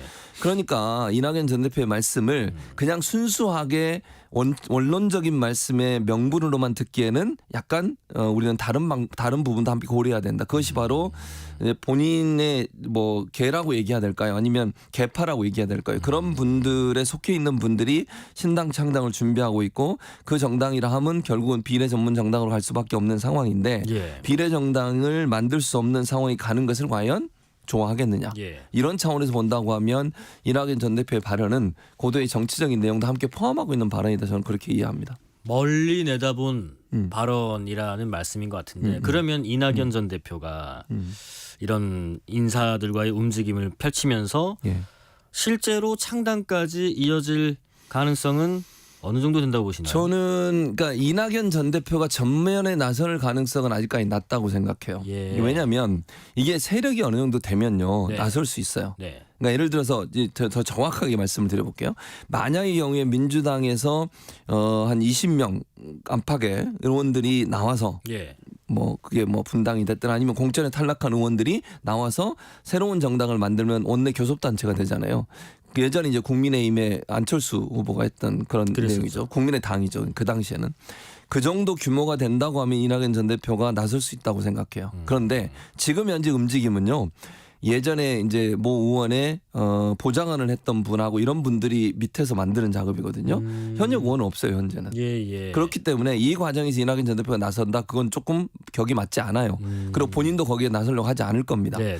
그래서 만약에 공천, 저는 이제 그 소위 네 분의 뭔가요? 공정과 뭔가요? 뭐 이름을 제가 잊어버렸는데 어쨌든 예, 그 원칙과 비명계 상식이요? 원칙과 예, 상식, 예. 원칙과 상식의 그 네 하도 분이 뭐가 많아가지고. 네. 많이 생겨가지고 원칙과 상식의 네 분이 아직까지는 탈당한 얘기가 없어요. 그렇죠. 저는 그분들이 공천을 끝까지 신청할 거라고 생각해요. 민주당에서.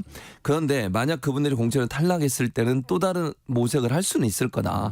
그 과정에서 공천 탈락한 현역 의원들이 만약에 나와서 새로운 정당을 만드는 신당을 꾸린다고 하면 그 단계에서는 이낙연 전 대표가 나설 가능성이 있다고 생각합니다. 그러나 지금 신당을 준비하는 분들은 현역 의원들은 없고요. 이제 보좌진이나 아니면 신이계로 불려지는 원외 인사들이 주로 주도해서 만들고 있기 때문에 이낙연 전 대표가 전면에 나설 가능성은 없다. 다만 이렇게 계속 뭔가 메시지를 던지는 것은 거기에 힘을 실어주려는 의도거든요. 그리고 이제 추이를 볼 겁니다. 예. 어느 정도 만약에 뭐 이제 나중에 여론조사에 그런 것도 들어가지 않겠어요. 이낙연계 신당. 그래서 그게 지지율이 얼마나 되는, 이것도 대단히 중요한 역할을 할 바로미터가 될 거라고 생각합니다. 국민의힘 얘기로 넘어가 볼게요. 국민의힘은 지금 뭐 혁신이랑 뭐 논란도 있지만은 뭐 최근에 있었던 그 당무감사 이후에 성적이 낮은 하위 22.5% 숫자라면 46명에 대해서 내년 총선 컷오프 권고하겠다라고 했는데 예. 여기에서 이 뭐 어느 뭐 TK, PK 쪽이 더 많을 것이다, 물갈이 포기하고 수도권도 뭐 적지 않을 것이다는 의견도 있지만은 당의 지지율보다 개인 지지율이 낮은 이들을 컷오프 시킨다는 이 문장은 여의도식 화법으로는 어떤 해석을 해야 될지. 한마디로 얘기하면 당에 별 도움이 안 되는 사람들 이렇게 이해할 수 있겠죠. 아주 쉽네요. 네, 쉽게 설명하면. 네. 그러니까 지지율이라는 게 물론 절대적인 건 아니지만요. 네. 당의 지지율보다 개인의 지지율이 낮다는 말은 당보다 더 많은 활동을 하지 못하고 있다고 봐야 되잖아요. 그러니까 이 무슨 말씀이냐면 의원들이 개별적으로 활동을 하면서 지역 주민들에게도 인지도도 쌓고 또 전면적으로 뭐 방송에 나오든 아니면 다른 활동들을 통해서 국민적인 어떤 관심사가 되는 요소가 있어야 되는 거거든요. 네. 근데 그런 부분이 없이 저분이 의원이었는지 아닌지도 모르는 상태가 되면 활동을 거의 안 했다고밖에 볼 수 없는 거잖아요. 예. 그런 분들은 이제 뭐 컷오프 대상이 될 수밖에 없는 거죠, 결국은. 그러니까 그걸 지지율로 보겠다는 건데 그 의미라고 저는 생각해요.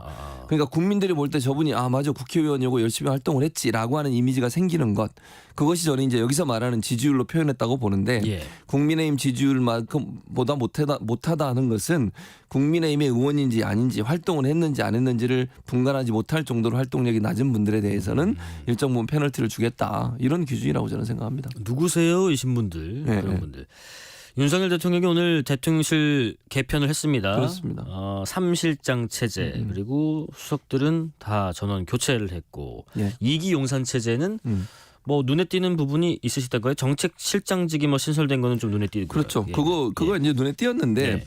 그거 말고 이제 이게 사실은 이번에 수석들 교체한 게 예. 총선과 연관돼 있는 거거든요. 그럴 수밖에 없겠죠. 네, 왜냐하면 이제 총선에 출마하려는 분들이 수석 중에 있으니까 그분들 빼 나오면서 그 자리를 이제 바꾸는 과정에서 약간의 변화를 준 거기 때문에 크게 뭐 인적 쇄신이다 이렇게 보기 어려워요. 그리고 이번에 이제 들어간 분들이 뭐 우리가 생각할 때 깜짝 인사라든지 아니면 뭐 이런 표현까지 진보적 성향이고 아니면 약간 중도적 성향인데 또는 비판적 입장을 갖고 있던 누군가 이렇게 들어간 게 없잖아요, 지금.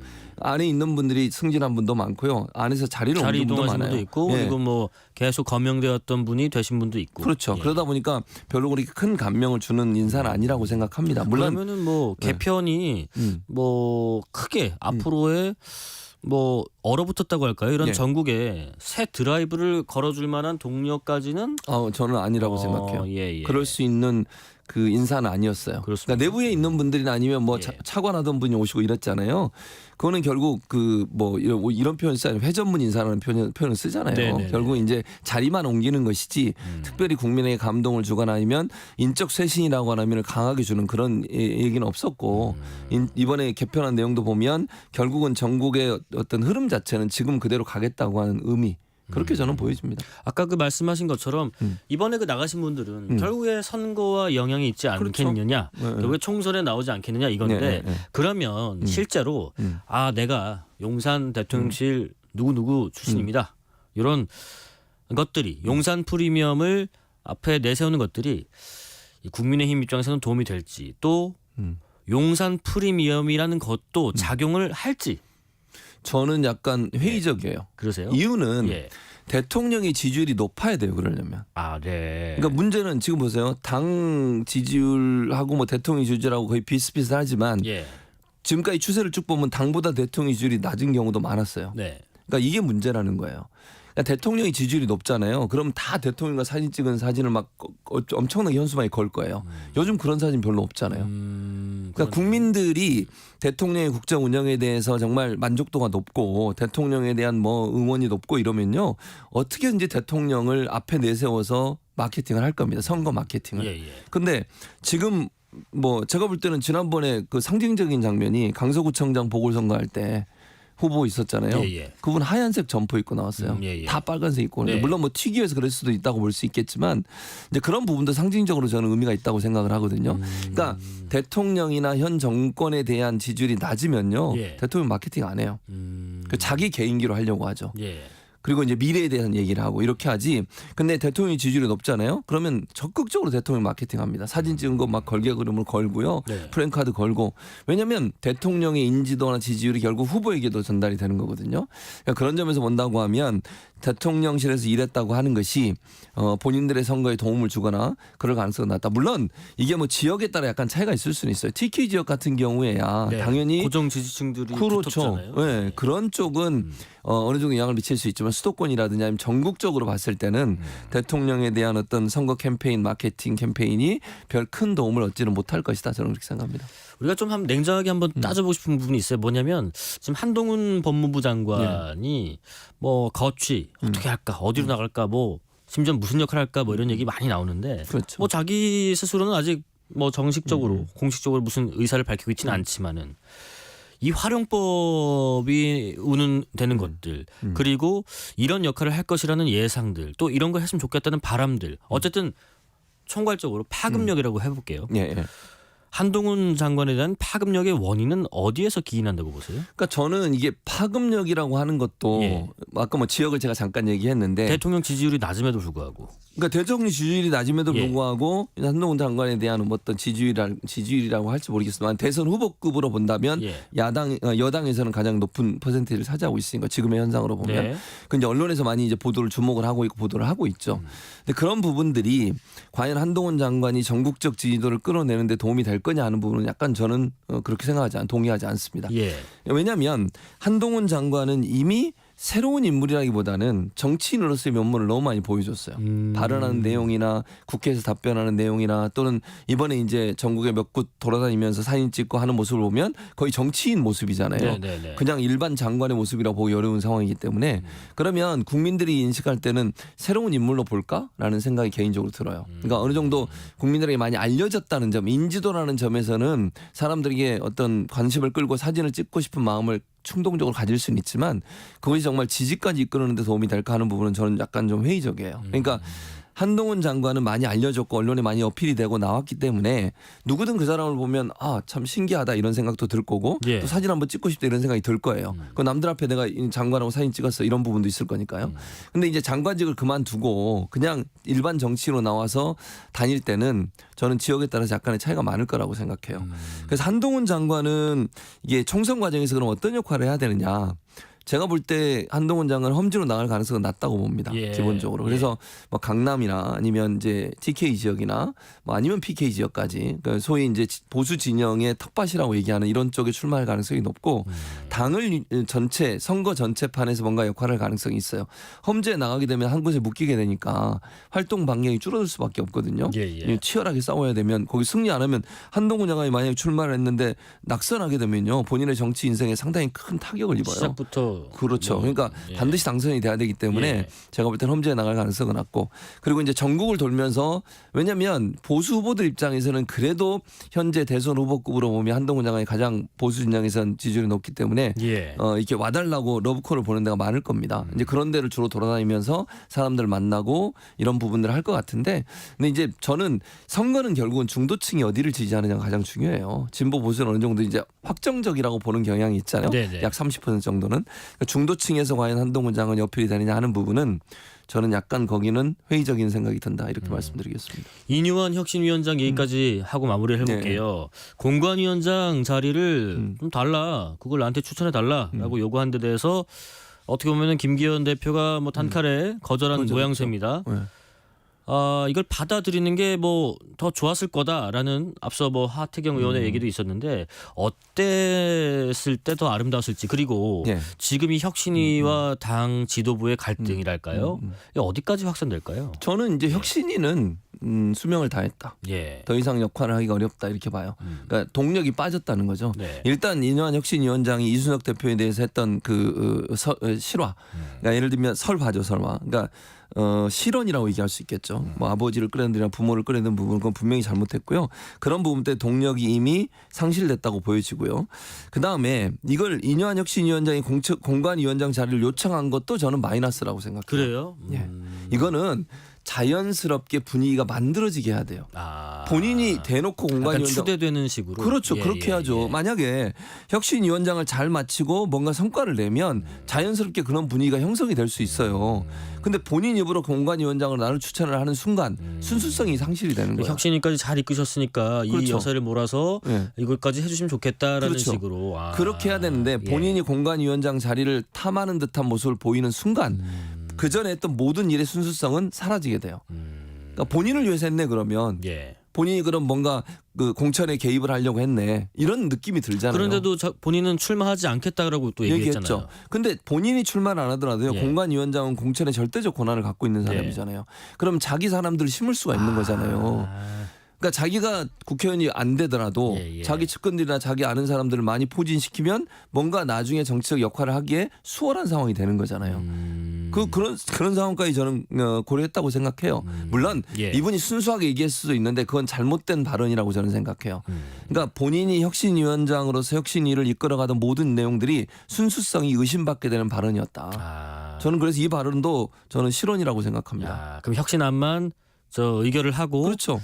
거기서 본인 불출마 선언하고 나왔으면 자연스럽게 공관위원장이든 아니면 선거에서 어떤 역할을 할 수 있는 기회가 있었을 거라고 저는 봐요. 근데 본인이 먼저 나서가지고 공관위원장 자리를 주라 하는 것은 공천에 개입하겠다는 얘기거든요. 그리고 이 공천 개입 문제는 대단히 민감한 상황. 김기현 대표가 이걸 포기하겠습니까? 지금까지 이렇게 뭐 여러 가지 우리가 일반적으로 수모를 당하면서도 끝까지 버티는 이유가 뭐겠어요? 공천권이에요. 그래서 저는 김기현 대표가 당연히 이렇게 나오는 건 지극히 당연한 거예요. 그거는 뭐 김기현 대표를 제가 옹호하는 게 아니고요. 김기현 대표 입장에서 공천권을 내놓으려고 하지 않죠. 본인 입장에서도. 그런 상황이라고 하면 저는 이 발언 자체가 결국 공관위원장을 하기가 더 어렵게도 안 된 상황이 아니었나 이렇게 생각합니다. 네, 정치권 현안 쭉 한번 말씀 나눠봤습니다. 여기까지 말씀 듣겠습니다. 최진봉 교수와 함께 말씀 나눠봤습니다. 고맙습니다. 감사합니다. 자, 신해철의 민물장어의 꿈이라는 노래 들으면서 인사드리겠습니다. 특집 KBS 1라디오 저녁 KBS 김용준이었습니다. 고맙습니다. 들어가는